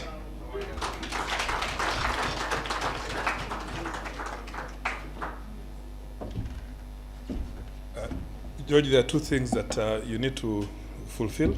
That whiskey will need it. Then we are fresh candidates. You need to give, just do the write-up. We'll do something about that. The next session, we're going to have it with our main guests. And I think to make it easier, before we have the final other 2 sessions, we've got the session for the family, and session for the senior counsels when they come in. Right now, I'll invite Dr. Aukot. You will give a short speech as you invite our main speaker, Asango Chesoni, the vice chair, as soon as she comes in, so that you can lead the session on the committee of experts. All right, thank you, Doctor. Good afternoon, everyone. First of all, I think a lot has been said about Nzamba, and I'm sure our able vice chairperson, Asango Chesoni, will also speak about Nzamba Kitonga. I don't want to say much, so Chairman, are you saying that I take over? I say on behalf of the committee of experts, you have to get your role back. Yes. But remember, there is a CEO and the experts. But remember, they're also my bosses, so I have to be very careful. I don't cut them off. So maybe I just want to say one thing about Nzamba. Personally, it was very fulfilling professionally to work with Nzamba. As the CEO of the COE and also a member of the Committee of Experts, I had a very difficult role in ensuring that the Constitution of Kenya Review Act 2008 was followed to the letter and the spirit. Otienda Amolo spoke about how we never voted on any one single issue, because Nzamba will not allow an argument to generate to the extent that we were split. Remember, there are so many forces, external and also internal. Many of you will recall that PNU, who was then one of the greatest players in the constitution-making process, had a representative. And so was it called CODE then? Yes, CODE had also a representative on matters constitution. And the whole piled pressure on us, besides the fact that we had actually to listen to what the people of Kenya wanted. And many times we will have very heated arguments in that boardroom at the Committee of Experts. But Nzamba will calmly say, you know, Otiende, convince the rest of us why you are taking this tough position. So we'll go around, like Otiende spoke about it, and I don't want to repeat about it, but eventually we ended up actually building consensus on the making of the Constitution. And one of those areas was whether we can actually be as prescriptive as possible. I'm sure many of you now will agree that I think if you are writing Kenya's Constitution today, again, will probably be prescriptive because of the manner in which this current Constitution 2010 is being threatened with mutilation. I don't want to go into the realm of politics, but again, constitution-making process, as we all know, is a negotiated instrument. But one of the incidents I remember where Nzamba calmly talked me out of it is when a member of the Committee of Experts abandoned the process and tried to disparage the rest of us to look bad in the eyes of the public. And because I was keeping the records of the process, including its answered, so I moved a motion for the removal of that member, as the law actually required of me. And I remember Nzamba calling me aside and telling me, Daktari, wachana na hii maneno bana, unajua hii ni siasa. We need to get the document done. And that's exactly who Nzamba was. And before I knew, I was seated with that member and actually enjoying lunch and smiling, and as if nothing had happened. But that was Nzamba. So for me, it was my greatest pleasure working with Nzamba in what we then considered that the country was in the cusp of renewal, that we are writing a new order for Kenya that will all faithfully implement. And until when BBI, of course, checked into town. So I don't want to talk more. I'm sure our vice chairperson will speak more about that. And probably, Chairman, did not want Mkangi to say one or two, and Abdirashid, before I welcome the vice chair? That's what I told you, that you Okay, so in other words, I'm actually taking over this session now. So before I welcome the vice chairperson, let me ask Abdirashid Abdullahi, who was a member of the committee. By the way, Abdirashid Abdullahi was the only non-lawyer in the Committee of Experts and who performed exceptionally well. Thank you. You can imagine a room full of lawyers, how argumentative they can be, and my role was to mediate among them. so that there is no exchange of, harsh words, verbal or physical. Sometimes, the temperature can go what? Very high in the room. So anyway, it was a very great, it was an honor to work with Nzamba the late. He was such an incredible, such a visionary individual to have worked with. It was an honor. And the last time actually we had a chat was a week before he left us somewhere, where he was actually just imbibing, the usual thing, very bubbly, not realizing that this will be my last week to be with him, somewhere here in town. And as usual, he used to call me Malim, because I was Muslim, I was just, just so much alone. So anytime when the lawyers are at loggerheads, he'll just, Malim, unaonaje maneno? Then I'll just tell him this and that, and he will listen. Diverse opinions. So without taking much time, let me call Bobby also to, okay. Thanks. So the way we divided labor at the committee of experts, there are those who specialize in certain aspects of the Constitution. One of those individuals was our expert on matters, children rights, and human rights was Bobby Mkangi. Actually, he was I think he was still the youngest member of the committee of experts. Actually, he was the baby of the committee of experts. Welcome, Bobby.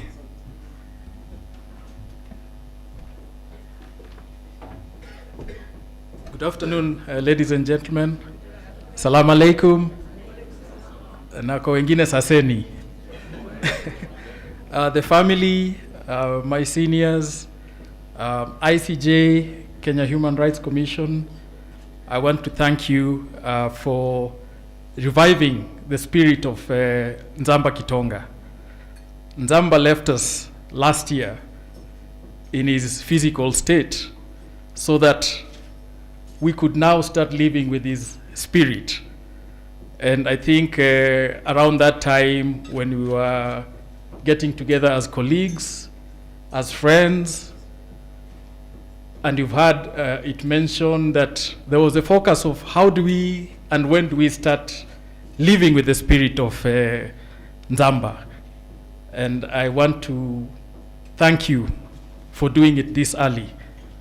And I think that if we start doing this going into the future, hopefully maybe at one point, because Nzamba was also a scholar and a scholar of international repute, that we could imagine a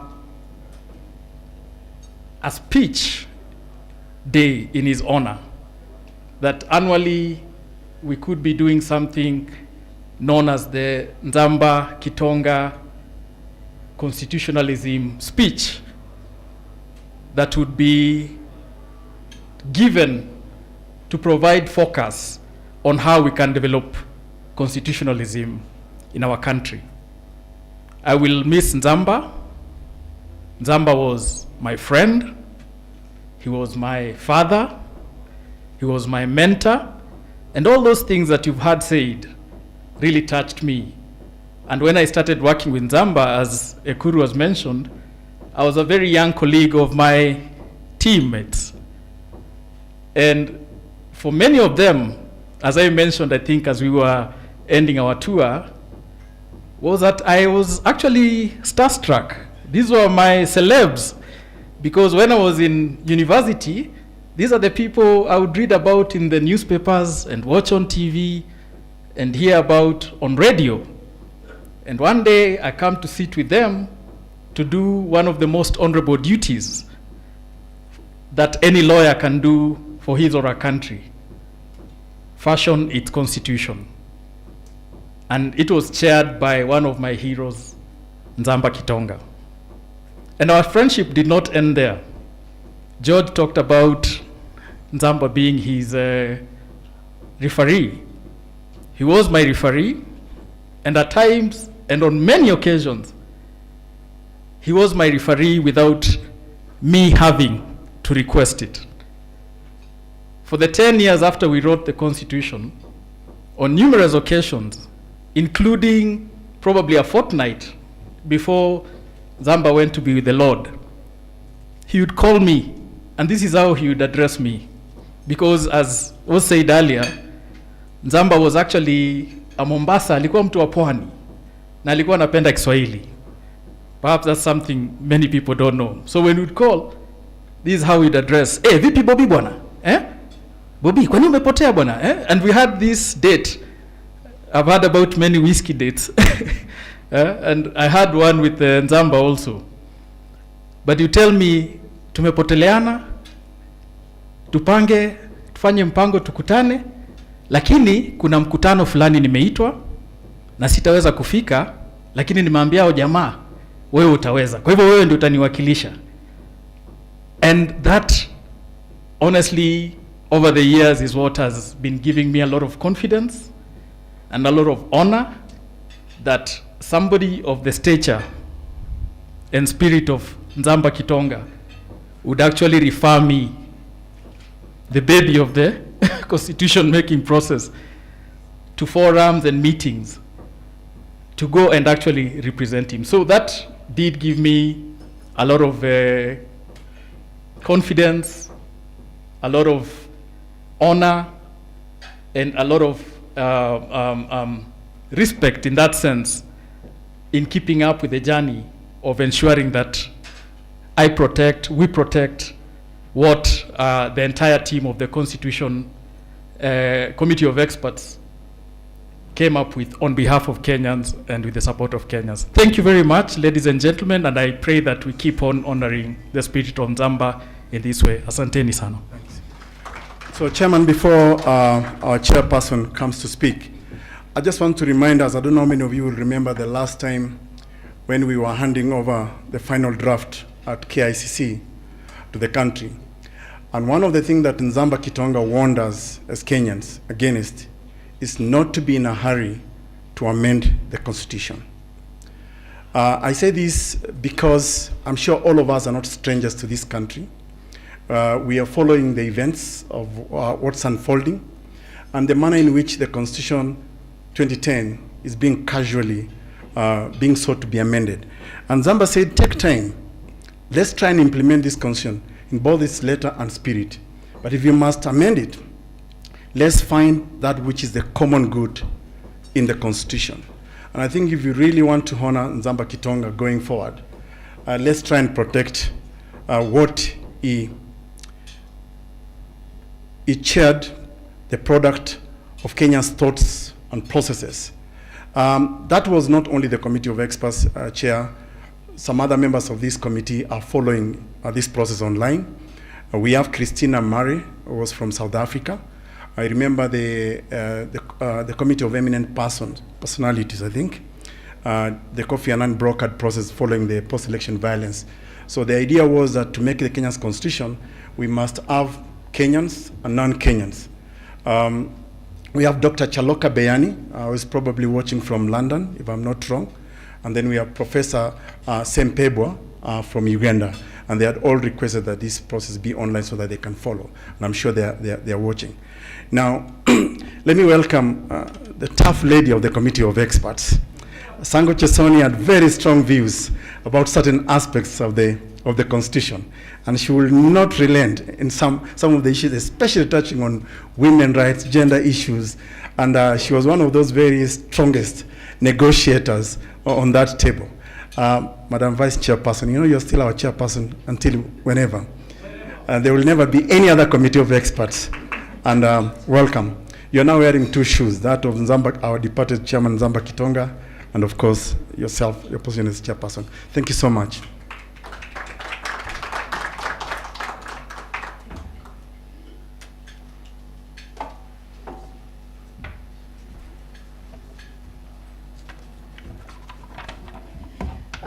You noticed Otiende's entire head is white. Bits of Abdi Rashid's hair is white, and Bobby has a white beard. And I get away with masquerading as being younger because, fortunately for me, I'm a little late in graying. But macular degeneration has not evaded me. So to speak, I need my glasses in order to read.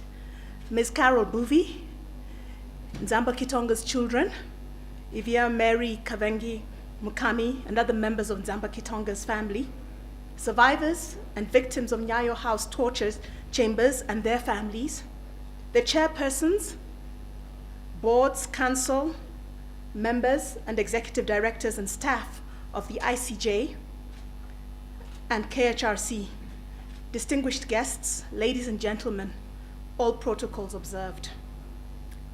I thank you, and in particular, the International Commission of Jurists Kenya chapter, the ICJ, of which the late Nzamba Kitonga was a distinguished member, and the Kenya Human Rights Commission for having dedicated this 18th anniversary of the opening of the Nyayo House torture chambers to the remembrance of Nzamba Kitonga's contribution to the struggle for human rights and the pursuit of justice.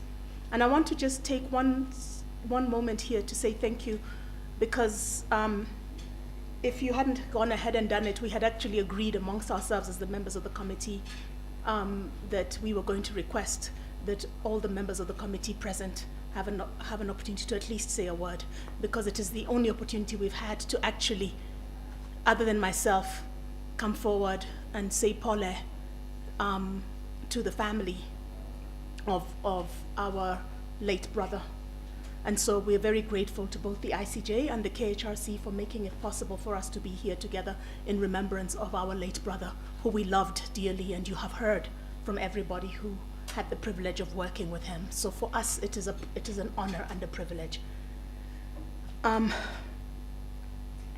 We live in an age of revisionism, where the open perpetration of propaganda and lies is narrated as news, and in a time where our country would rather pretend the era of torture, atrocity, and grave injustice that occurred in the 1980s and early 1990s never happened. Despite the fact that many survivors of the Nyayo House torture chambers won cases against the Kenyan government in court, the government is yet to honor several of those court decisions and pay them their dues. As we speak today, the Kenyan state owes the survivors of the Nyayo House torture chambers over 10 billion shillings. So aside from the fact that they were tortured and suffered injustice, this refusal to honor court decisions and continued injustice to the survivors and their families is in it of itself a human rights violation and part of a shameful culture of impunity that continues to blight Kenya's national conscience.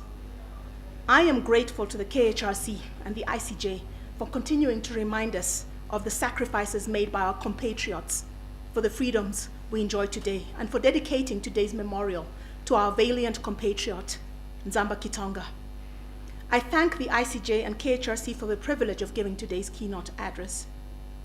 Today, we pay a tribute to a patriot, a colleague, and most of all, my friend, the late senior counsel, Nzamba Kitonga. Nzamba served our country, Kenya, with distinction, with honor, and with integrity. Those who've spoken before me have narrated different aspects of how he did this, and I am going to try to avoid repeating some of those. The struggle for human rights and Kenya's constitutional reform process are intertwined. It was the survivors of human rights atrocities that birthed the constitutional reform movement out of a commitment to ensuring that no other Kenyans would ever endure the atrocities that they experienced.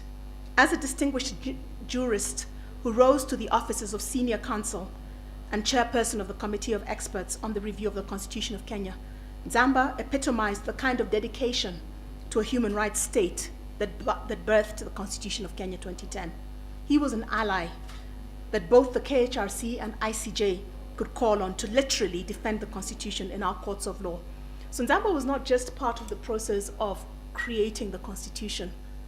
He actually was part of the process of actively defending the Constitution.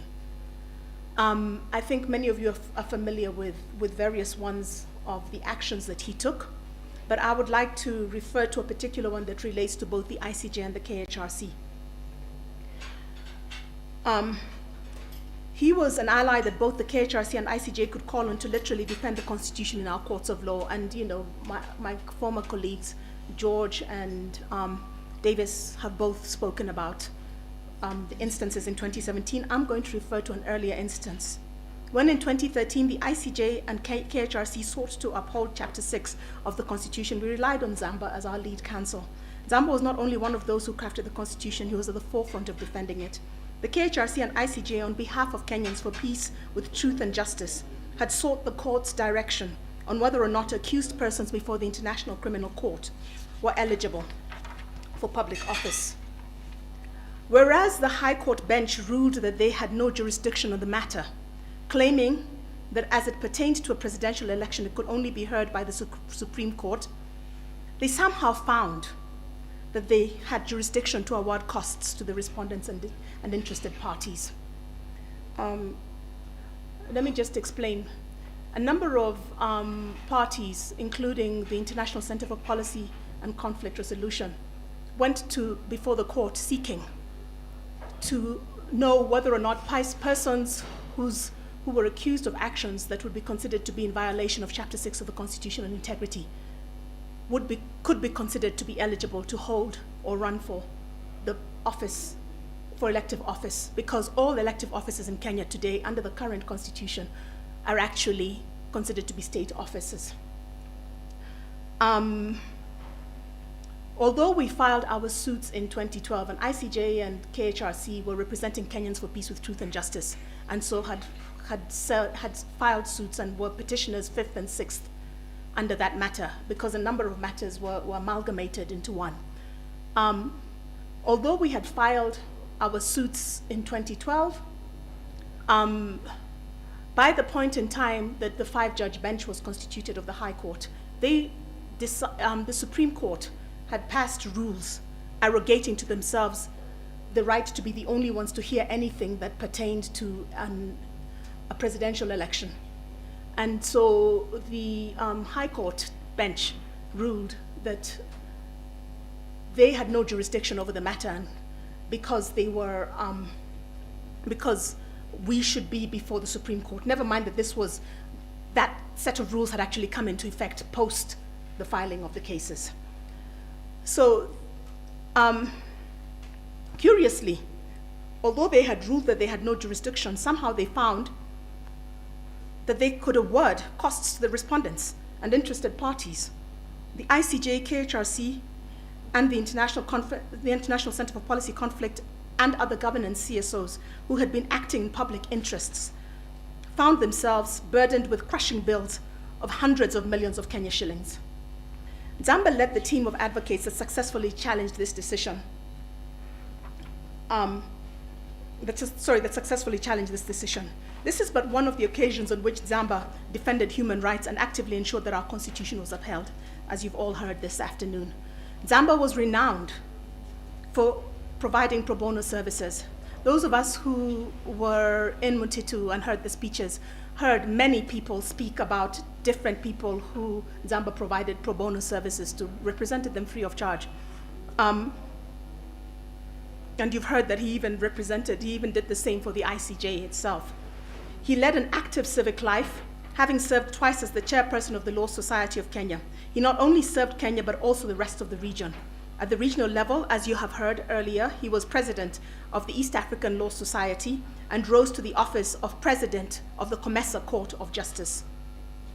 A distinguished member of the bar, Nzamba was a senior counsel, and the number of public offices where Nzamba distinguished himself are innumerable.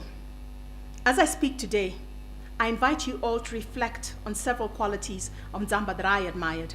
In Nzamba, I saw patriotism. A man who, when called to serve our beloved country, Kenya, did so with honesty, with dignity, and with integrity. In public service, as the chairperson of the Committee of Experts on the Review of the Constitution, the team tasked with drafting the Constitution of Kenya 2010, Nzamba illustrated leadership and a deep love for our country. And as you've heard from my colleagues earlier, Nzamba exhibited tolerance. He would ask all of the members of the COE what our views were on the subject at hand. He'd listen, and then after we had all spoken, he'd let us know his perspective. Regardless of whether or not he shared our views, he never imposed his perspective on the rest of us. I think this issue of tolerance is very important because in this country, we see too often that those who dissent and do not share the views of those who happen to be holding power are persecuted. And so this value of tolerance, this practice of tolerance, is a very important quality.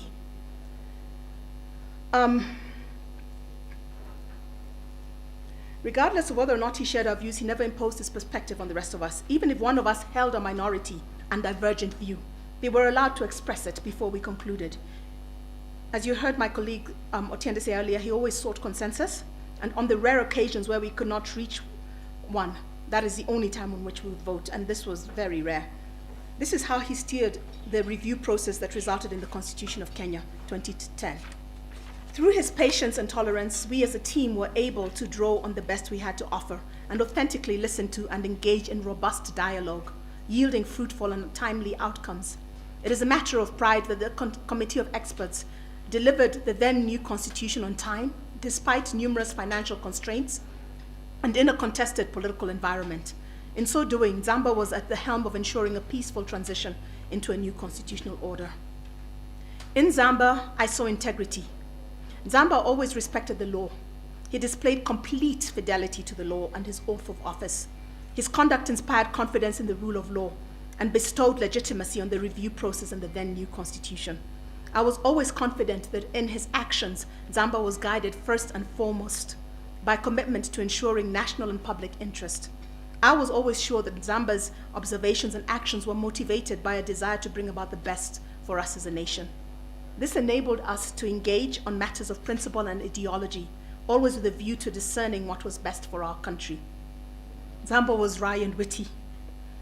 During the course of working together, we became friends, a friendship that endured beyond our tenure at the Committee of Experts. His laid-back demeanor and humility made everyone feel at ease. With him and his cheeky, often subtle jokes, feel at ease with him, and his cheeky, often subtle jokes served to lighten our mood. I just want to give an illustration of this. So when we first became members of the committee, I attempted to refer to Nzamba, because he was at the time president of the Comesa Court of Justice, as Your Honor. And Nzamba said, no. Just forget those things. So that's the kind of person Nzamba was. He wasn't into titles and shoving in your face who he was. Humility, putting you at ease, and very light-spirited. And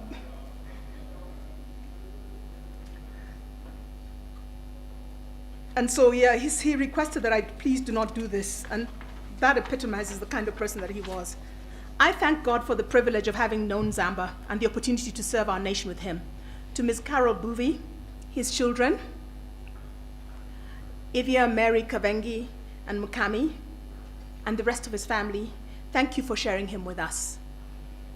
We mourn his loss, but today we also gathered here to celebrate his titanic contribution to the pursuit of justice. I know that you as a family sacrificed your time with him so that he could serve our nation and region. For this, we will always be grateful to you. May our Lord and Savior rest his soul in eternal peace. Thank you.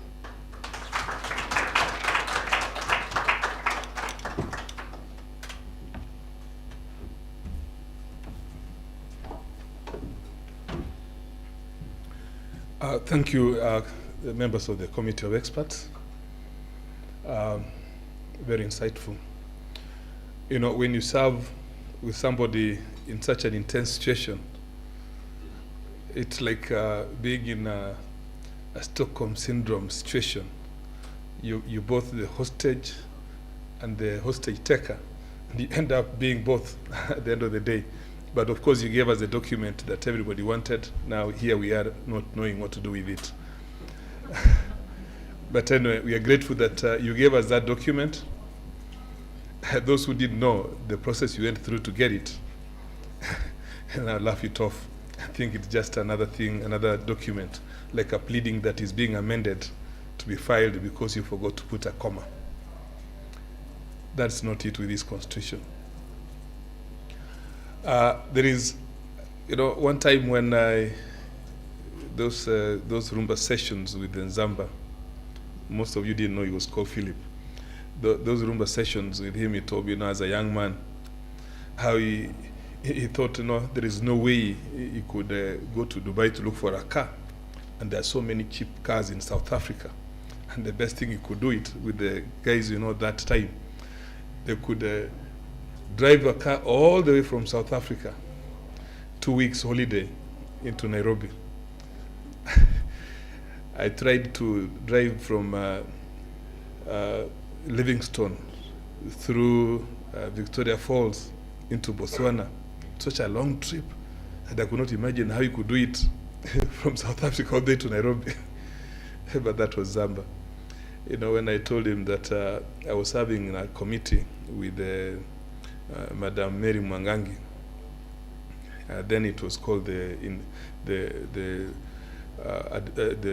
Management Forum, the British High Commission. He told me, my kid sister. And I told him that she's so old. No, that's my kid sister. But then, Nzamba could laugh it off, and of course, at the end of the day, that cognac worked, and I could imagine who she was. It has reached a time we need to have the family to give us an insightful from the other part. Nzamba was a family man. We have today the widow and the children. We'll have a representative of the children, the representative of the siblings, come and give us a talk. Then we'll have the widow who's going to receive the plaque on behalf of the family that we as an institution, we have organized. Kindly, if you can come in and give a shot. The rest of the siblings, and you can stand up so that the rest can see the Nzamba family that is here with us today. One thing you didn't know, that Nzamba's young sister, Ruth, was my classmate in college.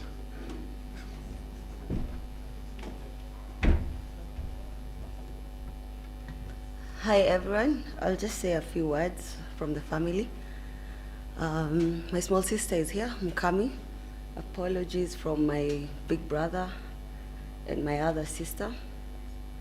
They wish they could have made it. Thank you so much for having us. Senior Counsel is present. I think Wilfred Nderitu has already left. To the Committee of Experts, we're so grateful. ICJ and Kenya Human Rights Commission, thank you for organizing this event. Hearing the stories about Dad, it's been great. We've been laughing at the corner with my sister, mainly because we've had them firsthand from him. Like George Kegoro's story about carrying the bumper in the red BMW. We had it a dozen times, and it was like interesting just hearing from a different perspective the same story.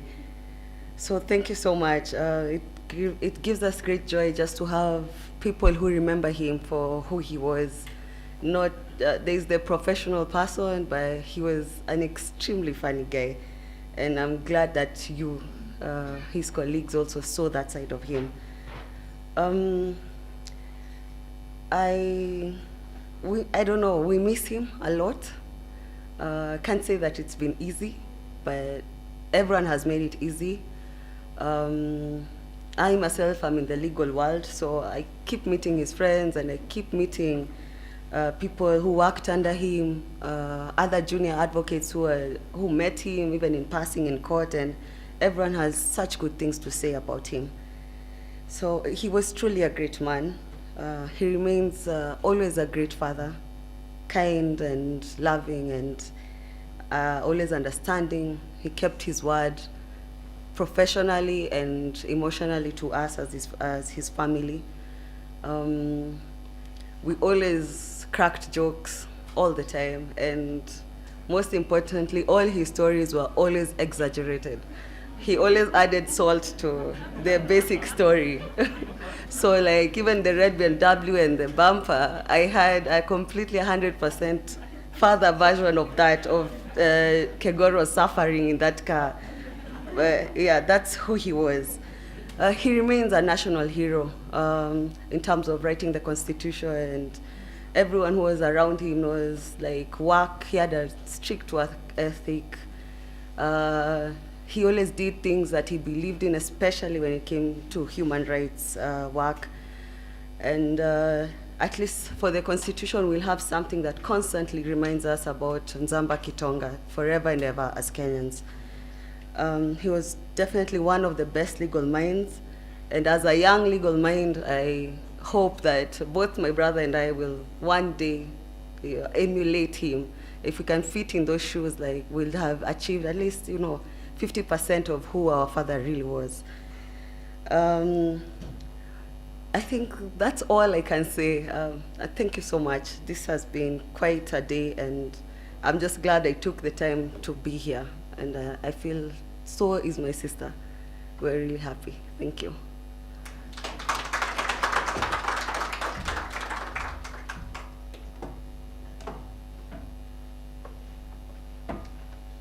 I think now I'll finally invite Carol, Njonjo Mwe, former chairman, Malombe and Elsie. We'll do the presentation of the what we came here for.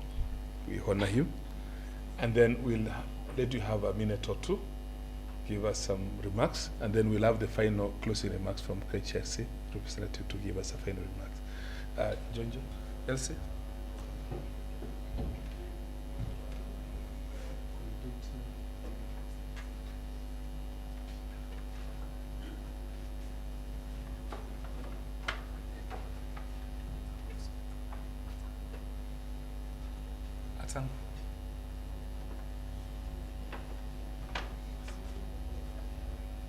We'll invite the remaining members of the committee of experts. We'll be taking some pictures. Remove this so that they can take here, so that we have a nice photo. Excuse me, I think we can remove this. You can help us remove this. Vincent. Then we can do it. Yeah, we can do it up here. Yes,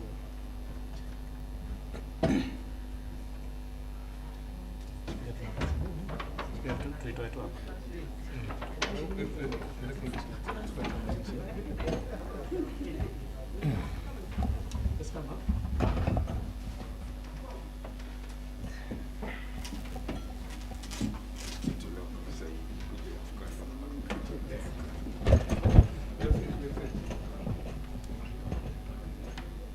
Sawa.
Okay, good afternoon, ladies and gentlemen, and thank you for this invite for the event to ICJ, Kenya Human Rights Commission, and the civil society, and everybody who's participated in organizing this. It's very humbling for us as a family, and we really are really grateful for this. I think a lot has been said about Nzamba, and I've learned today a different side of him that I didn't know. I'm not in the legal profession, I'm a banker, so I know all about money, but not about the Constitution and all that kind of thing. But today I've heard a lot about him, his humility, and everything that he did to make this country great. I have no doubt that if every one of us emulated and picked one of the strong characters that he had, especially humility and accommodation, I think Kenya could be a great country. And thank you very much. Thank you.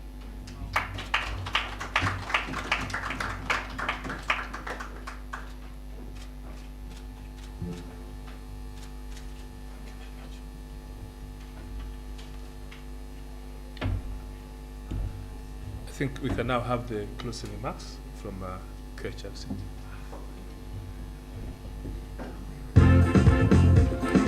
And as you're at it, you know, there's one thing that goes along with Rumba. And I think for those of you who didn't know, you know, in these COVID times, you can actually invite them to your home, give us a private Rumba session. And I'm a sponsor. Thank you, but they're doing good. That's what Nzamba loved most.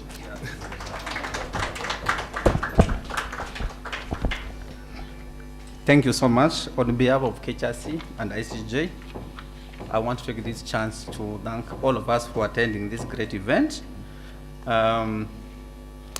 which is a great honor to this great compatriot for three reasons. One, we have said today is a Kimathi Day, where we normally remember and celebrate our heroes who have paid major prices for this country. Number two, I remember Atangu used to tell me at KHRC when they were during the promulgation of the Constitution on 27th of August at Freedom Corner, they were also not given the space to honorably transition the space. I think you are standing like another person at Uhuru Park. So you are even never recognized officially actually during that big day for the great work you did. And then as George also put it, when our great friend passed on, there was no chance for the people who worked with him in these different spaces to remember him. I went to the church event, and the only person who was allowed to speak was representative of the president, Mr. Kinyua. George and myself were in Kitui for the burial, and most of the people who spoke were politicians, apart from Atangu and a few other members. I think it was only Atangu and members of LSK. So I think we were really looking forward for this kind of space to remember this great friend of ours. So of course to the committee of experts for the great work you did with our comrade, and also the great tributes you have also shared here, and of course Atangu for the great remarks you have given us. Of course the media for the attendance, and even when Nzamba passed on, I think his profile was very progressively covered by the media. Actually, there was a lot of big profile around him during that time. And also to God, as one of us said, for the honor he gave to us around this guy who served this country, as Atangu always put it, with the distinction, honor, integrity, honest, and humility. And of course, we have said to the family for attending this event and also giving us the space to work with this great Kenyan. I remember there was a request to consider Nzamba Day around constitutionalism. I think this is a challenge ICJ and KHRC need to look into, and maybe pick a day which is naturally remembered, like today or the Katiba Day. Because I think if we pick another day, it's going to be easily forgotten, because I know the way we do things in our sector. So Chair, that's a challenge we need to consider collectively, having a day to remember Nzamba Kitonga. For Ken Okothi, we have for the last 2 years set aside a day to also remember him. So we need to sustain this culture of actually recognizing our great people. And then also say, on behalf of KHRC and ICJ, there's also other big celebration we are also planning around the former Chief Justice, Maranga. So we are sustaining this culture and the style of remembering our people who have served our country with honor and dignity. So that event is scheduled for 4th of March, but we'll be sharing more details, because I know the people who are in this space are going to be part of the congregation. And of course, when we were in Kitui, and this is just by the way, I could see politicians trying to push the family towards some kind of politics. So I think that is other thing we can discuss separately. And then finally, as the chair, yes, I remember Mutula Junior kept on telling Ivia, I picked the mantle from my father. Kept on saying that. So I could see where that conversation was going. But that is a discussion for other day. There's one thing I think we did not mention about Nzamba. He was also very analog. Whatever we emailed him documents to peruse for court actions, he would always insist, you have to print and bring me the copies. It was extremely analog. So with those few remarks, I wish to also welcome you, because our program also saying we are going to have a music, band, and entertainment. So, so we are moving towards that social program where we can dance the numbers which Nzamba really enjoyed. Karibu Chair. No. This, you know, as much as we want to have some rumba right now. No. It's Thursday. Don't tempt me. You know, you'll tempt me, and you know, tomorrow I hope to come to work. Excuse me. You know, it's Thursday, but let's assume it is Friday. Can you give it to us as if it is Friday? And you know, one thing I was told, you know, COVID has made us learn very, very new things. You know, we are doing things the way we never thought we could do them.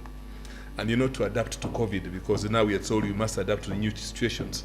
And when in Nzamba we could go out during this COVID situation, Rumba started at 3 o'clock, and we had to finish at 7:30. That is what is happening now. So, but by the way, let me tell you one thing I've consistently received from many people. Anybody who imbibes, and the ones who have been within Nzamba, wherever we used to go, they're actually saying, if we can sustain this curfew beyond COVID, they are comfortable going home before 10. There is no reason for us to stay home late like Otienda Molo and George Kegoro did to go to the meetings long after. Because right now we can go home when it is appropriate. But I think Nzamba will have loved that, you know, as we celebrate his life outside. And I think the worst mistake he made was to go into politics. Don't be cowed into that. You saw after he attempted in 2013, you know, to run for governors, we could not get an opportunity to speak in Kitui. I was there myself. Muritu Wanzo. You know, when you heard that it is in the middle of nowhere, you know, I went from one direction. I spent about 30, 40 minutes going downhill. By the time I reached down, I said I cannot go back up there. Then I asked Eric Mutua, how do I live here other than going back up the hill? He told me, no. You can continue to Mutitu, Mwingi. And that's actually how I left. I didn't go back the hill. But of course, it shows that we come from very many directions, aim to achieve something that we never knew we could be able to achieve from that valley. Down in, they call the Mu Valley, where the mine called? Mui, yeah. I know, as a father went to Mombasa, Chief Kitonga, as he was in Mombasa, he joined the very large population of Kambas there, and Nzamba grew up there and became Mtuapwani. But his father never forgot to remain there. He came back to Mwingi, it was Mwingi South then, to contest the seat now known as Mutitu. And his young brother, whom we were together in Bombay many years back, he also ran and successfully got it. But they've got a big mix with the family. Not just Ruth, not Mudusi, Nzamba, or Mary. We mixed with them in different forums. But with Rumba, I was with Nzamba. That one is correct. Please, let's go on. You're free as Rumba is running to leave as you can, but I will hide that you left Kidogo. And I'll let Julie do the rest of the housekeeping issues so we can proceed. Thank you.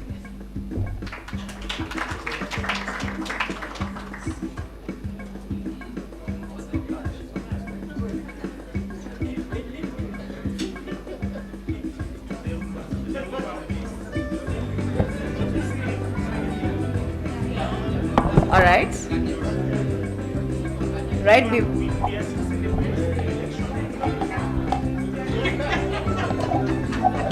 Before we start with the Rumba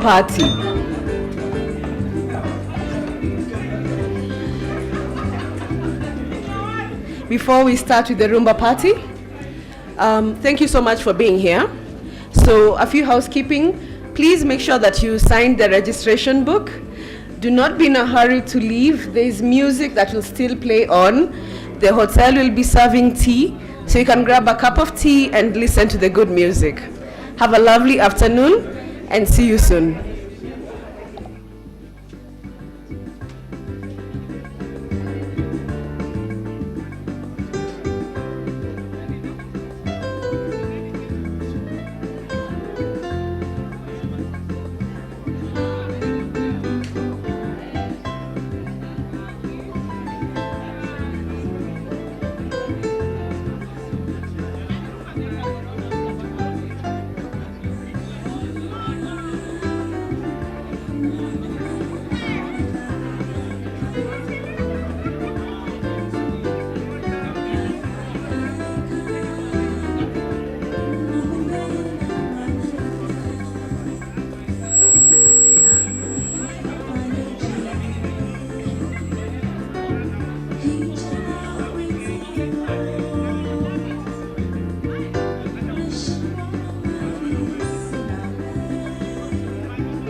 On course to ensure that justice is done and justice is seen to be done.